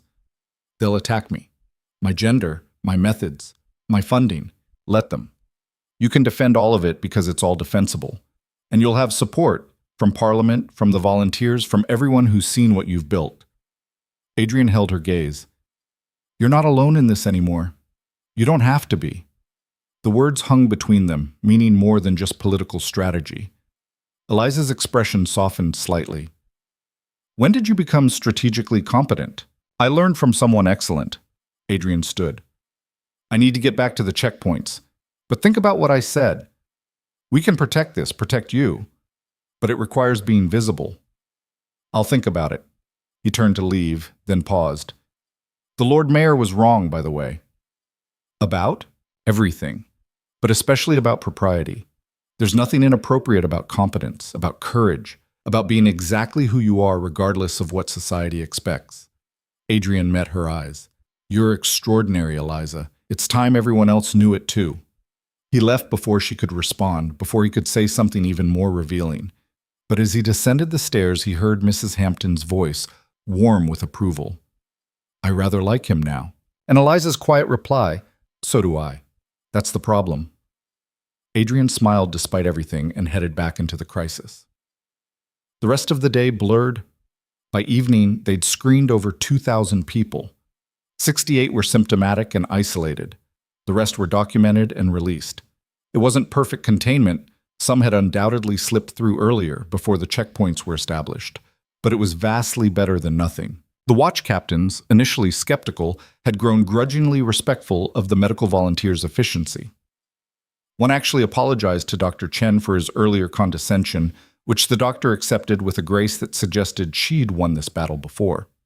As darkness fell, Adrian finally allowed himself to stop. He was at the Aldgate checkpoint, helping break down one of the isolation tents, when Harrison found him. You look like death. Feel worse. Adrian straightened, his back screaming protest. How bad is the political fallout? Surprisingly minimal. The Lord Mayor tried to make noise, but the evening papers are already running stories about the emergency response. Several mention Miss Wren by name. Harrison handed over a newspaper.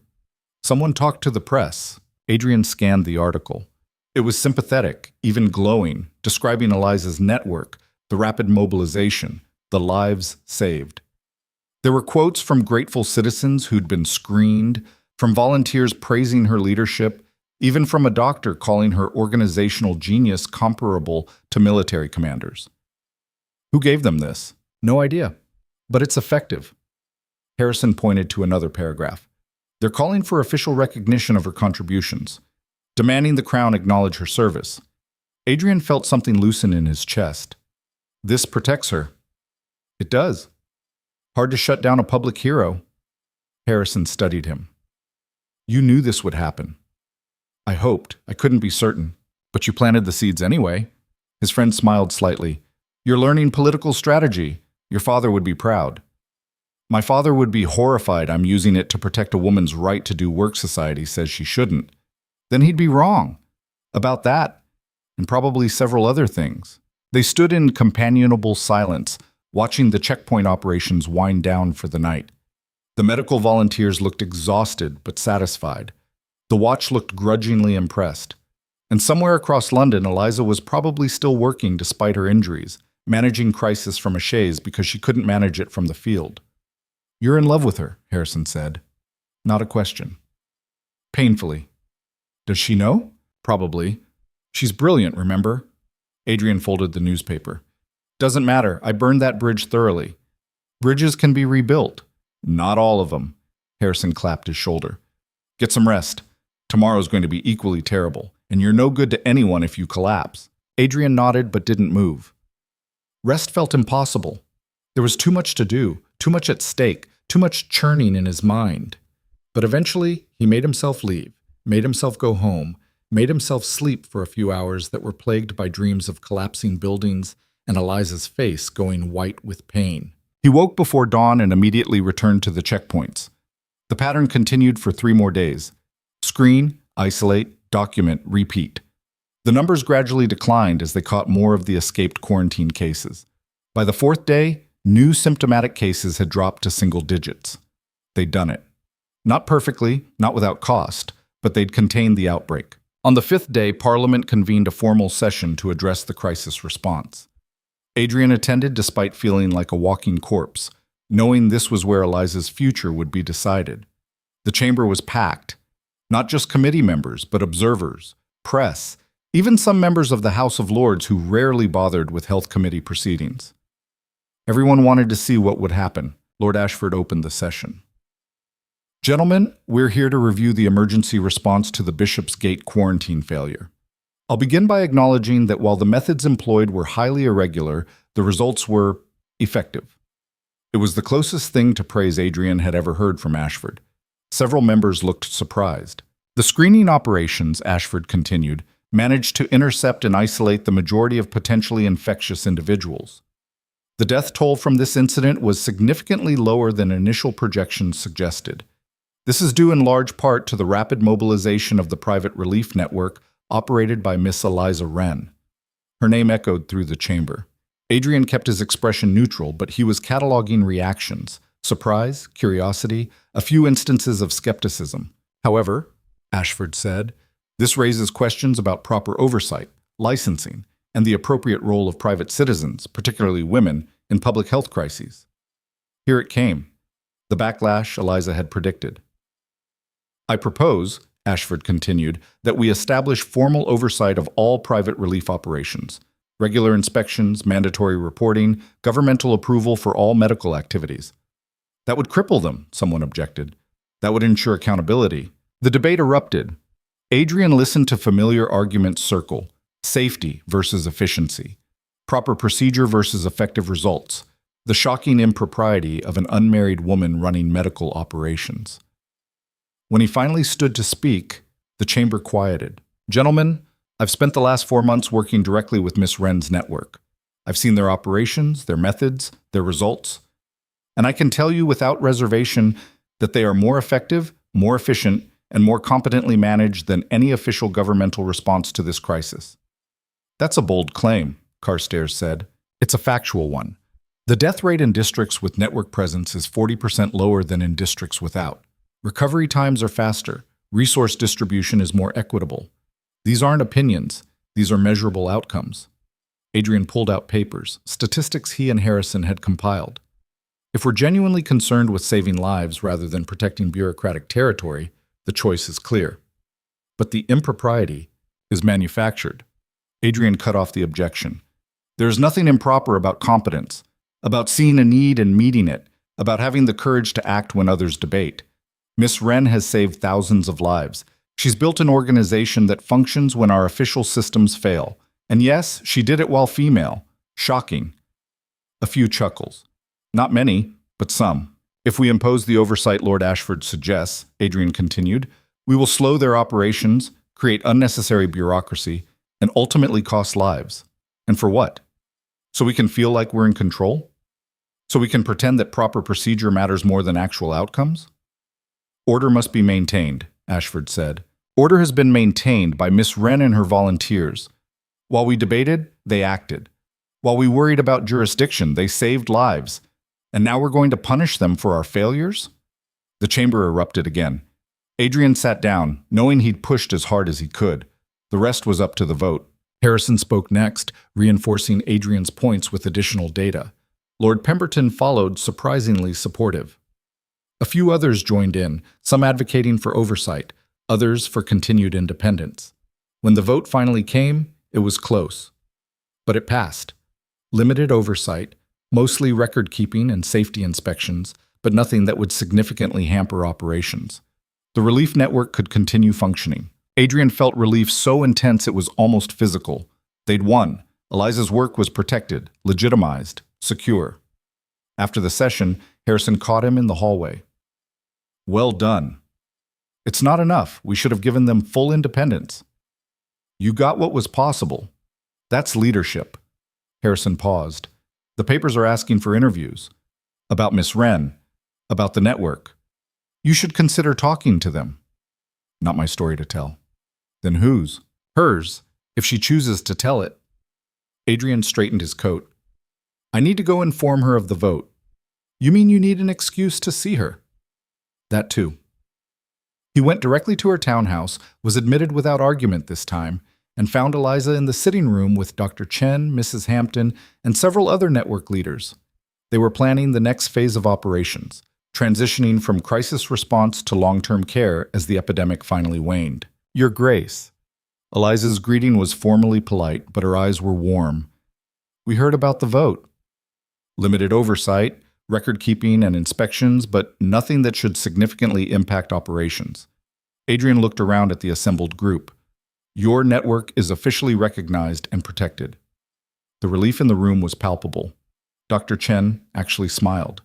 Mrs. Hampton nodded with satisfaction. "Thank you," Eliza said quietly, "for fighting for us. I fought for what was right." "There's no thanks necessary." Adrian hesitated, then continued. "The papers want to interview you. Tell your story. I think you should consider it." "We've discussed this," Mrs. Hampton interjected. "The publicity could be valuable, and Miss Wren's identity is already public knowledge now." "I still don't like it," Eliza said. "You don't have to like it," Dr. Chen said bluntly. "But Mrs. Hampton and His Grace are right. Public support protects us. And your story, built from nothing, saved thousands, continued managing crisis from a sickbed, that's powerful." Eliza looked at Adrian. "You planned this." "I created conditions for it to happen. The results are due to your actual work, your actual achievements. I just made sure people knew about them."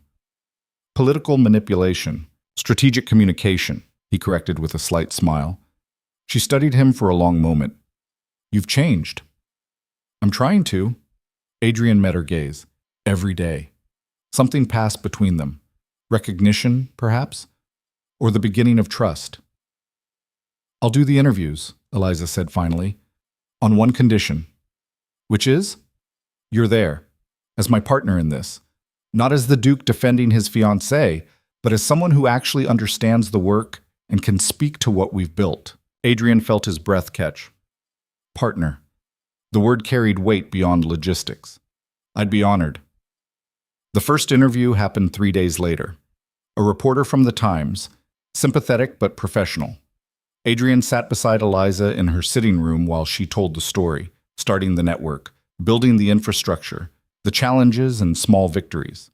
She was articulate, passionate when discussing the work, but humble about her own role. "I had resources and some organizational skill," she said. "But the network functions because of the volunteers, the doctors who left comfortable positions to work in fever districts, the nurses who risk infection daily, the ordinary people who saw their neighbors suffering and decided to help." "And the Duke?" the reporter asked. "His role?" Eliza glanced at Adrian. "Initially minimal. He was focused on parliamentary responses, but in recent months he's become an essential advocate. His support in Parliament has been crucial. It was generous, given everything." Adrian kept quiet, letting her control the narrative. "There are questions," the reporter continued delicately, "about the propriety of your involvement. Some say a woman shouldn't be running such operations. Some say women shouldn't do a great many things." Eliza's voice was calm but firm. "Women shouldn't manage finances or properties or have opinions on politics. Yet women do all of these things daily, just quietly. I simply chose to be less quiet." "And your engagement to the Duke? Does that complicate matters?" "Our engagement is a private arrangement. My work is public service. The two are separate." "Are they?" The reporter looked between them. "You seem to work closely together now." "We share common goals," Adrian said carefully. "Saving lives, supporting effective relief efforts. Those goals transcend personal relationships." After the reporter left, Eliza slumped back against her pillows. That was exhausting. You were perfect. I was careful. There's a difference. She looked at him. Thank you for not correcting my generous description of your early involvement. It was accurate enough. I was useless initially. You were absent. That's different from useless. Eliza shifted, trying to get comfortable. You're useful now. Occasionally, irritatingly so. Adrian smiled. I'll take it. The interview ran 2 days later, front page. The response was immediate and overwhelming. Letters poured in, support from readers, donations for the network, volunteers offering to help. A few critical voices questioned Eliza's propriety, but they were drowned out by praise. More interviews followed. Other papers, even some pamphlets. Eliza's story spread across London, then beyond. The quiet woman no one had noticed became the city's unlikely hero, the angel of Whitechapel, finally unmasked.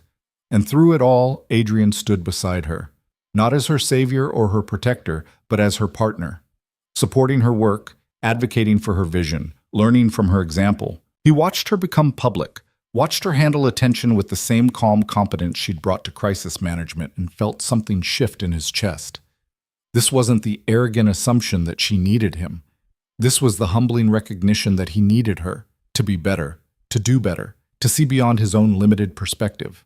2 weeks after the first interview, Eliza's doctor finally cleared her to walk with support. Adrian was there when she took her first steps, slow, painful, but determined. Mrs. Hampton hovered nervously. Dr. Chen provided medical supervision. Enough, Eliza said after making it across the room and back. I refuse to be an invalid any longer. You refuse a lot of things, Dr. Chen observed. Rest among them. I'll rest when the epidemic is over. The epidemic is over. We're in recovery phase now. It was true. New cases had dropped to almost nothing. The mortality rate had plummeted. The fever districts were still recovering, but the crisis had passed. They'd survived. Then I'll rest when the recovery is complete, Eliza amended. So never. But Dr. Chen smiled. Fine, but you're walking with a cane for at least another month, and if I catch you doing anything strenuous, I'll have you confined to bed again. You're a tyrant. I'm a doctor. It's in the job description. After Dr. Chen left, Adrian and Eliza sat in the sitting room that had become their informal headquarters. The late afternoon sun slanted through windows, casting everything in gold. We did it, Eliza said quietly. You did it. I just helped at the end. You did more than help. You fought for us when it mattered. You changed when change was needed. She looked at him. That's not nothing. It's not enough. No, but it's a start. The words hung between them, full of possibility. Adrian wanted to reach for her hand, to close the distance that had defined their relationship. But he waited, letting her set the pace, respecting the boundaries he'd so thoroughly violated before. The wedding, Eliza said. It's scheduled for next month. I know. Do you want to proceed with it? The question was careful, giving him exit if he wanted it. Adrian looked at the woman beside him, brilliant, brave, uncompromising, the woman he'd dismissed as nothing and who'd proven to be everything. Do you? He asked. I asked first. Fair enough. Adrian took a breath. Yes, but not as the arrangement it was supposed to be. Not as a merger of families or estates.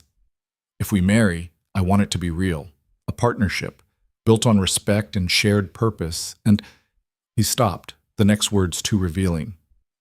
And, Eliza prompted, and the possibility that respect might become something more. If you're willing, if I haven't destroyed that chance completely. Eliza was quiet for a long moment. You hurt me, deeply. I know. And forgiveness isn't simple or immediate. I know that too. But you've been trying, really trying, not performing trying for an audience, but actually changing. She turned to face him fully. I see you, Adrian. The work you've done, the growth you've made, the man you're becoming.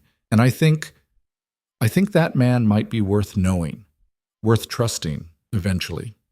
Eventually, Adrian repeated. I'll take eventually. Good. Because it's all I can offer right now. Eliza managed a small smile. We'll proceed with the wedding, but as a true partnership, not an obligation. We'll work together on the network, on relief efforts, on whatever comes next, and we'll see where that leads. And if it leads nowhere, then we'll have built something worthwhile anyway. That has to be enough. It wasn't a declaration of love. It wasn't forgiveness or absolution, but it was a chance, real, genuine, earned through months of work and change and proof. Adrian felt something settle in his chest. Thank you. Don't thank me yet. I'm extremely difficult to live with. I've noticed. They sat together as the sun set, not touching, but present. Two people who'd started as strangers forced together by obligation, who'd become allies through crisis, who might, possibly, eventually, become something more. Outside, London continued its evening rhythm. The fever districts were recovering. The relief network was functioning. The epidemic that had threatened to destroy the city had been beaten back by courage and competence, and the kind of partnership that transcended social expectations.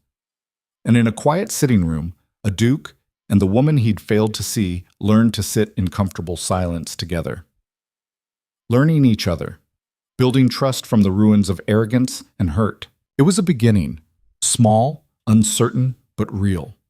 And for the first time in months, Adrian let himself believe that might actually be enough.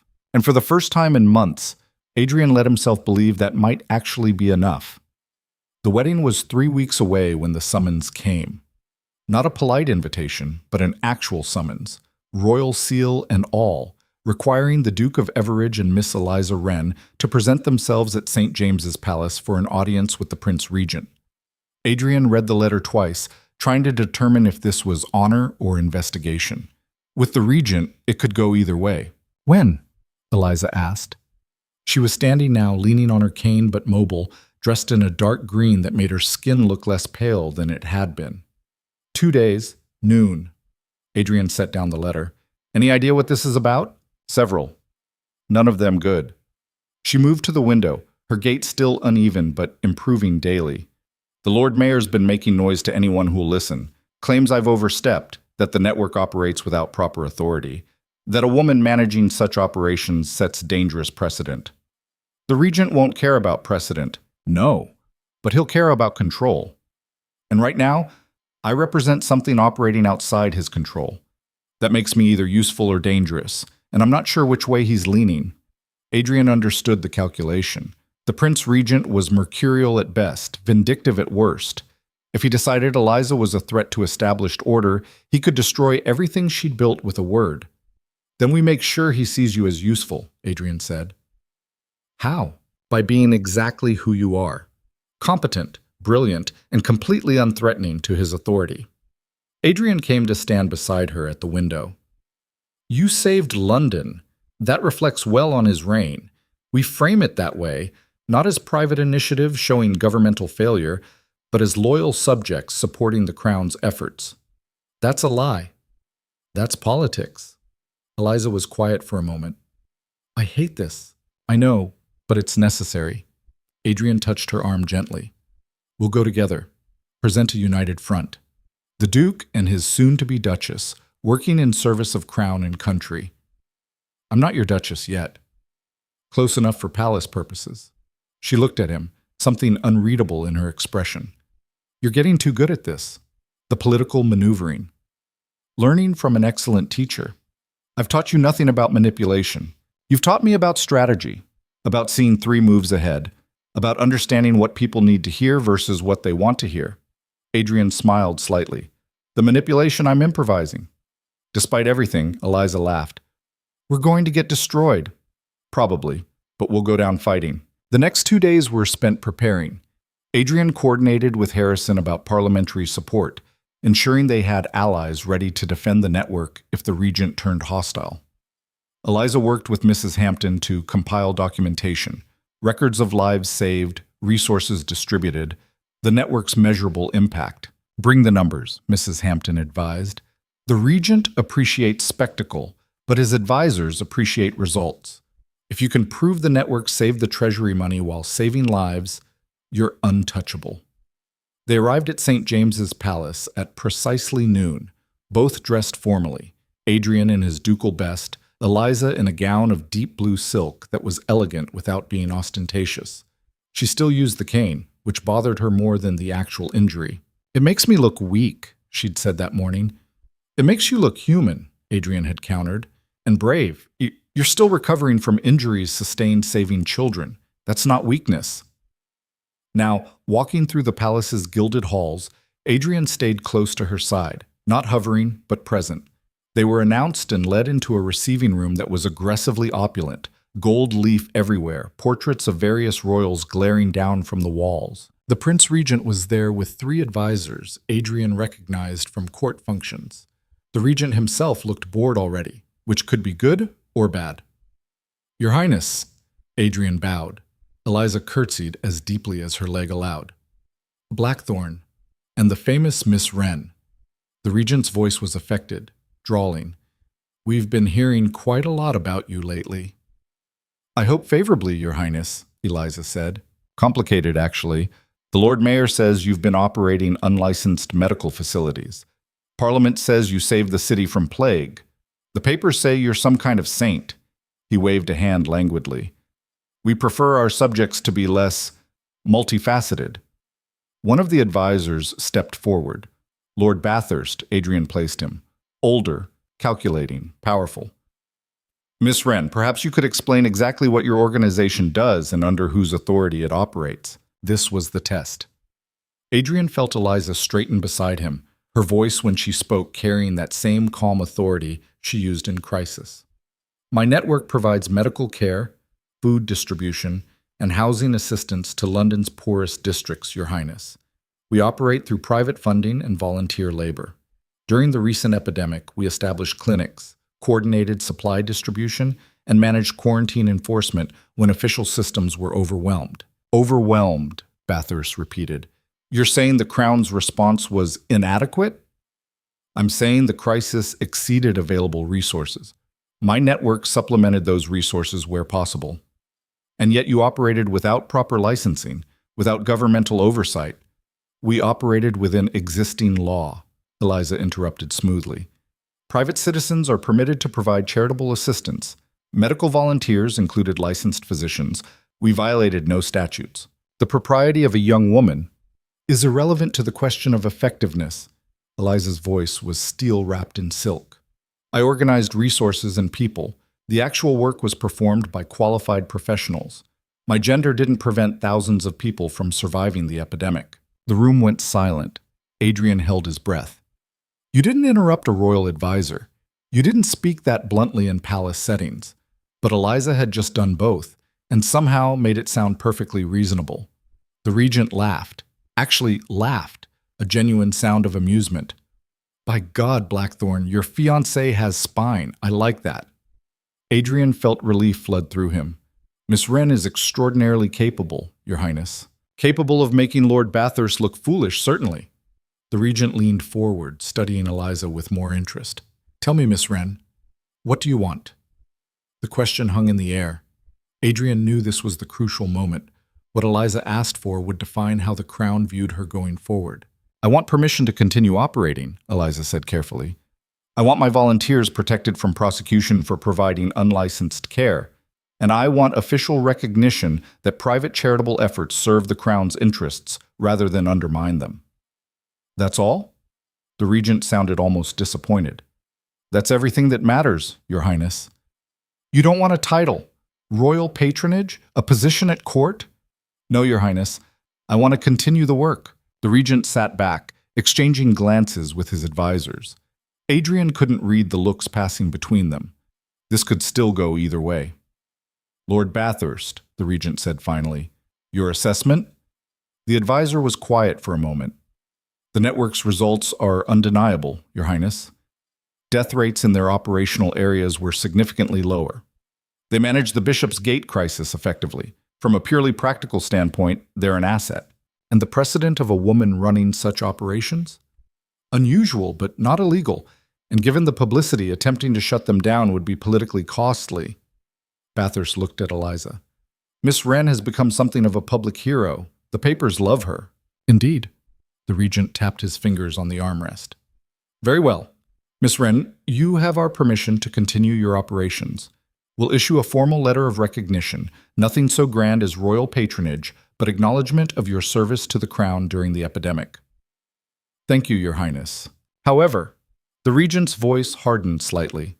This recognition comes with expectations. You will coordinate with official authorities. You will maintain proper records, and you will remember that you serve at the crown's pleasure, not independent of it. Of course, Your Highness. And Blackthorn. The regent turned to Adrian. You'll be responsible for ensuring your future wife maintains appropriate decorum. We don't need her becoming a radical voice for reform. Adrian felt Eliza tense beside him. He chose his words carefully. Miss Wren's work speaks to her commitment to helping those the current system struggles to reach, Your Highness. I hardly think that qualifies as radical. Everything is radical if it questions established order. The regent's eyes were sharp despite his affected manner.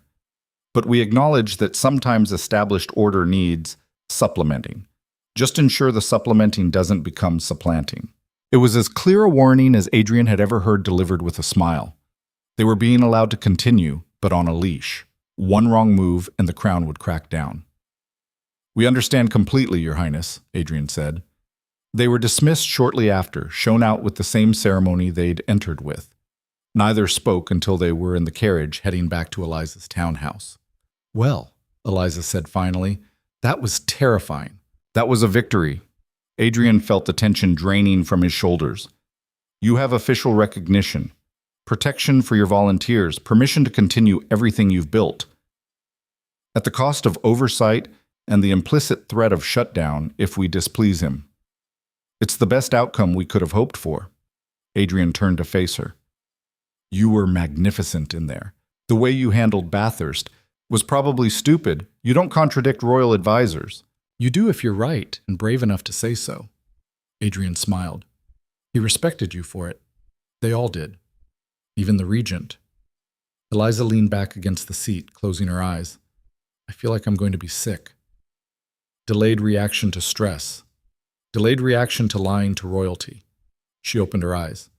We both know the network operates despite official systems, not supplementing them. We both know I have no intention of letting the crown control what we do. Then we don't tell them that. We provide reports that show cooperation. We coordinate where it doesn't compromise effectiveness. We play the game just well enough to maintain independence. More political manipulation. More strategic survival. Adrian reached over, took her hand. She didn't pull away. Eliza, you've built something extraordinary. Something that actually helps people. If playing nice with the regent keeps it functioning, that's a small price. I hate that you're right. You hate a lot of things I'm right about lately. She laughed despite herself. Arrogant.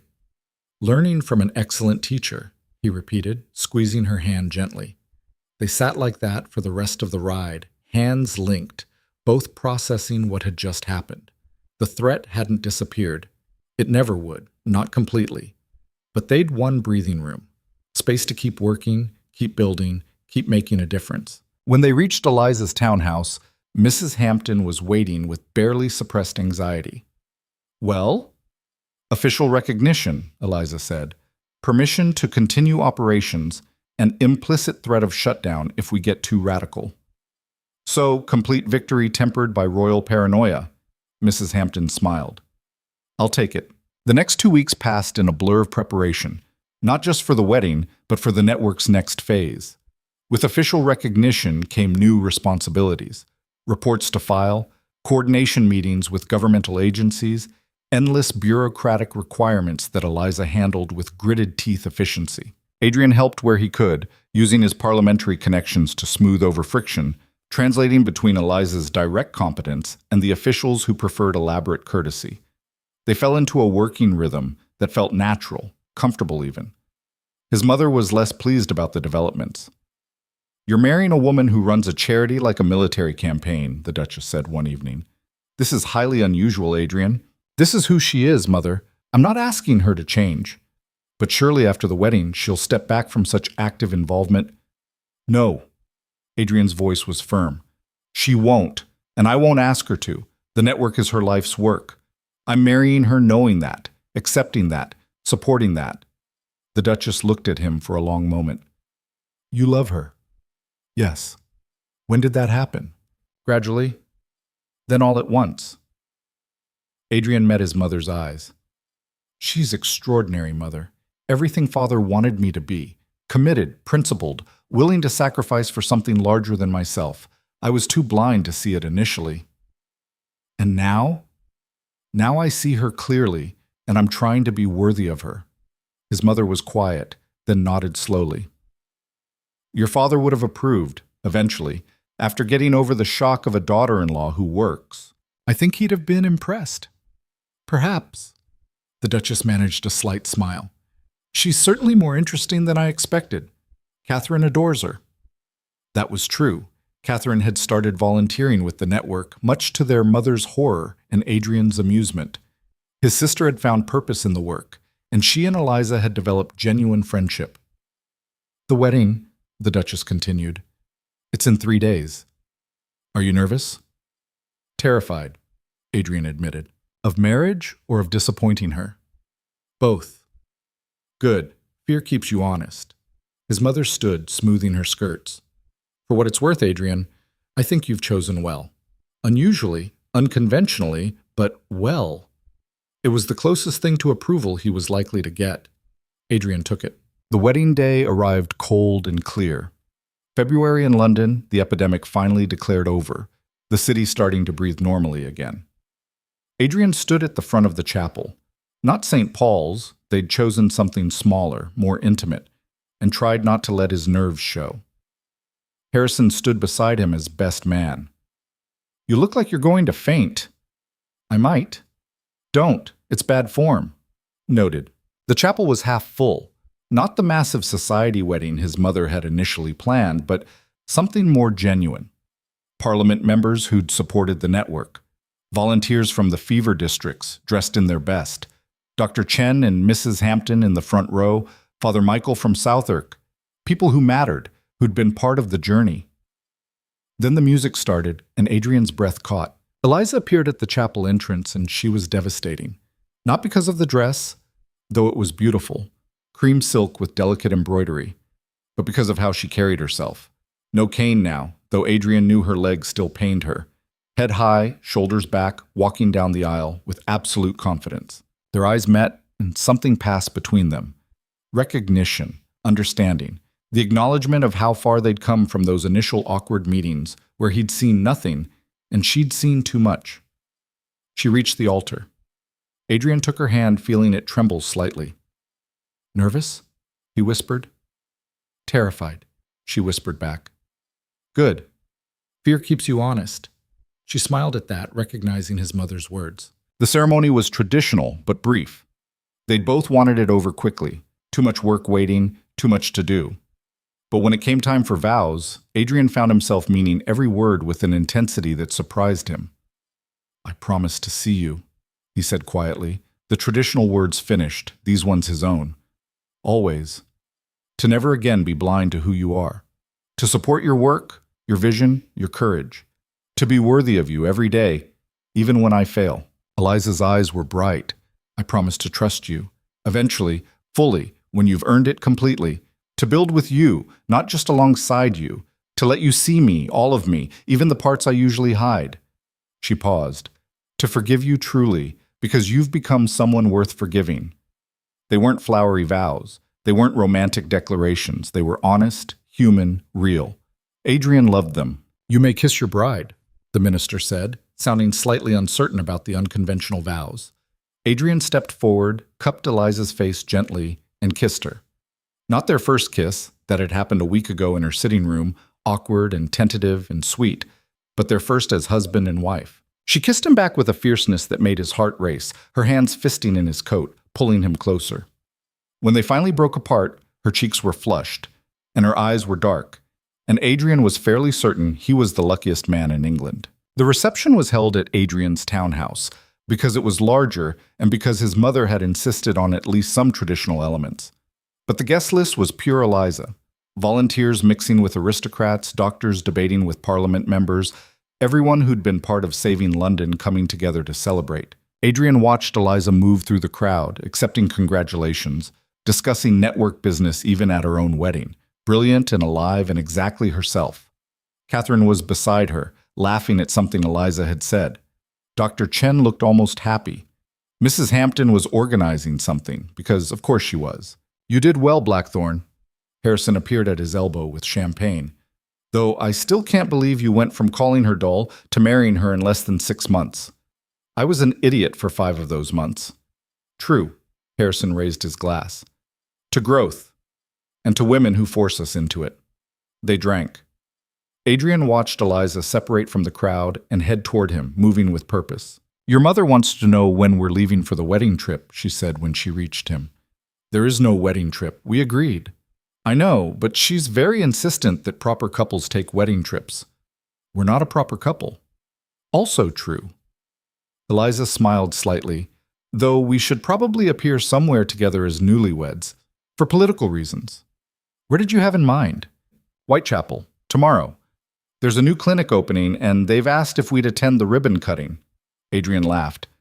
Most people honeymoon in Bath or the seaside. We're not most people. She took his hand. Is that acceptable? It's perfect.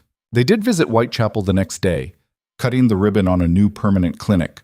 No more makeshift warehouses, but an actual building purchased with donations and parliamentary funding. The crowd that gathered was enormous. People from the fever districts who'd been helped by the network. Volunteers. Press documenting the Duke and Duchess of Everidge's first official appearance as a married couple. Eliza gave a short speech about the clinic's purpose, about ongoing commitment to serving those the system overlooked. Adrian stood beside her, letting her have the spotlight, adding only a few words about Parliament's continued support. Afterward, they toured the facility. Proper examination rooms, a small surgical suite, beds for overnight patients. Everything Eliza had fought for, made real and permanent. We did this, she said quietly, standing in the main ward. You did this. I just helped at the end. Stop that. Eliza turned to face him. You've been helping for months, fighting in Parliament, coordinating resources, standing beside me when it mattered. This is ours, Adrian, both of ours. The word settled something in his chest. Ours, not hers or his, but shared. I like that, he said. Which part? All of it, but especially ours. She smiled, took his hand, laced their fingers together. They stood like that in the empty ward, surrounded by the evidence of what partnership could build, and Adrian felt something he hadn't felt in the entire time since his father's death. Purpose. Not inherited purpose, not obligation, but real, chosen, earned purpose. The weeks that followed established their new normal. Mornings at the Relief Network's central office. Eliza had finally agreed to operate from a proper headquarters rather than her sitting room. Afternoons split between Parliament and clinic visits. Evenings at home, often working late into the night on logistics, planning, strategy. It wasn't romantic in any traditional sense, but it was partnership, real and functional, and surprisingly fulfilling. Adrian learned her rhythms, the way she thought through problems, her stubborn refusal to accept inadequate solutions, her dry humor that emerged when she was exhausted. Eliza learned his tendency to overcomplicate simple things, his need to talk through ideas before writing them down, his occasional moments of surprising insight. They argued, frequently, about resource allocation, about political strategy, about whether certain risks were worth taking. But the arguments were productive, both of them willing to be wrong, both learning from the other. And slowly, carefully, they learned to trust each other completely. 3 months after the wedding, Parliament convened a special session to formally recognize the Relief Network's contributions during the epidemic. Adrian had advocated for it, but the actual decision came from higher up. The regent's advisors had decided public recognition served Crown interests. Adrian and Eliza attended together, sitting in the gallery reserved for honored guests. Lord Ashford gave a speech praising the network's effectiveness. Harrison detailed the statistical impact: lives saved, resources efficiently distributed, costs to the Treasury reduced. Even Carstairs grudgingly acknowledged the organizational competence. Then the Lord Chancellor stood. It is my honor to announce that His Royal Highness, the Prince Regent, has awarded the Royal Medal for Distinguished Service to Miss Eliza Wren, the Duchess of Everidge, for her extraordinary efforts during the recent epidemic. The chamber applauded. Eliza went very still beside Adrian. Did you know about this? She whispered. No, I swear. I hate medals. I know, but you're getting one anyway. She was called down to the floor, moving with her now barely noticeable limp. The Lord Chancellor presented a medal on a ribbon. Gold. Ornate. Official. Eliza accepted it with grave courtesy, gave a brief thank you speech that managed to redirect credit to her volunteers, and returned to the gallery looking faintly nauseated. "That was awful," she said when she sat back down. "That was historic. You're the first woman to receive that medal for public service." "I don't want to be historic. I want to be useful." "You're both. Deal with it." Eliza looked at the medal in her hand, heavy and useless. "What am I supposed to do with this?" "Display it proudly and use it to legitimize the network further." Adrian took her other hand. "You've changed things, Eliza. Not just saved lives during the epidemic, but changed how people think about what's possible, what women can do, what private citizens can accomplish. That matters." "Does it?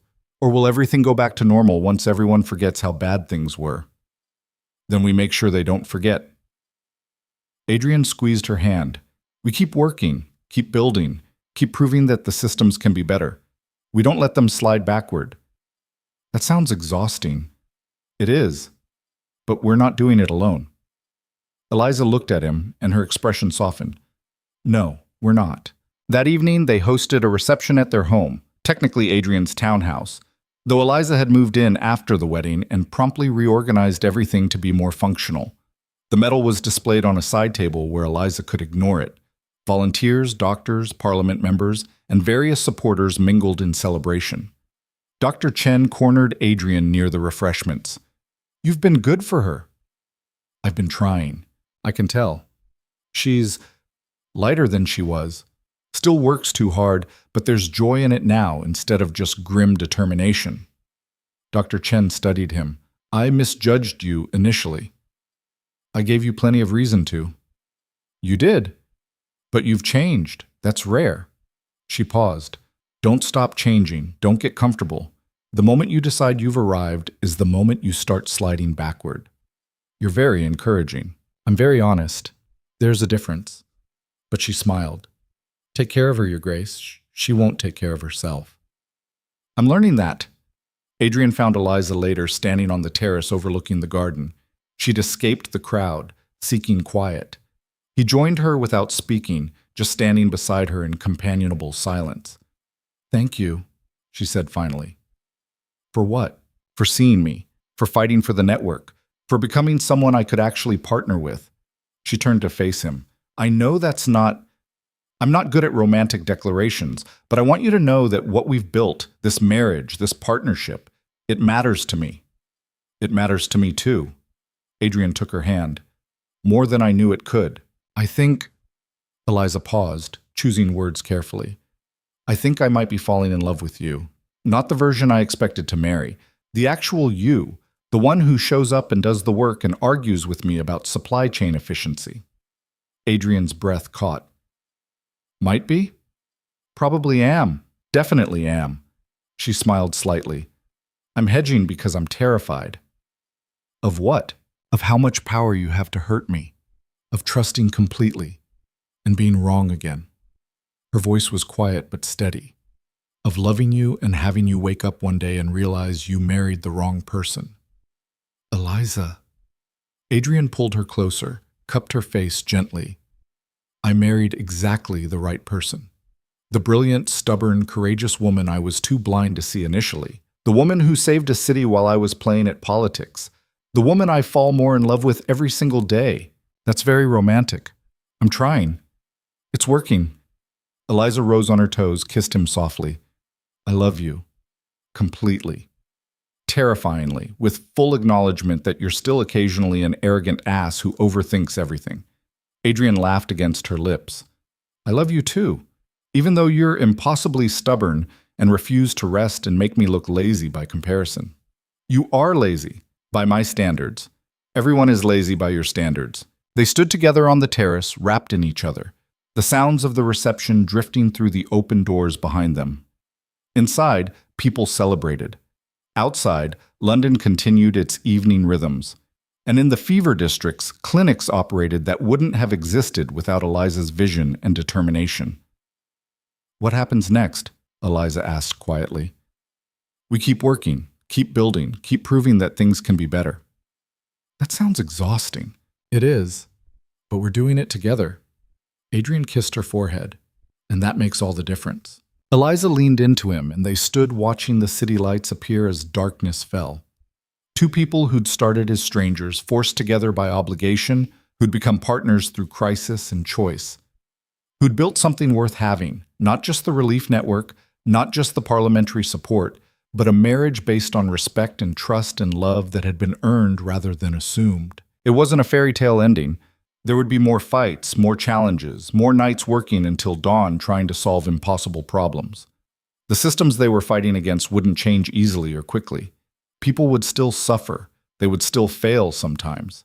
But they would face it together, partners in every sense, building something real from the wreckage of arrogance and misunderstanding. And that, Adrian thought as Eliza's hand found his, was better than any fairy tale. Because it was real, difficult, messy, human, and absolutely real. Behind them, someone called their names. The reception continuing, needing their attention. They went back inside together, ready to face whatever came next, because they'd learned the truth that had saved them both. You don't save people by swooping in as a hero.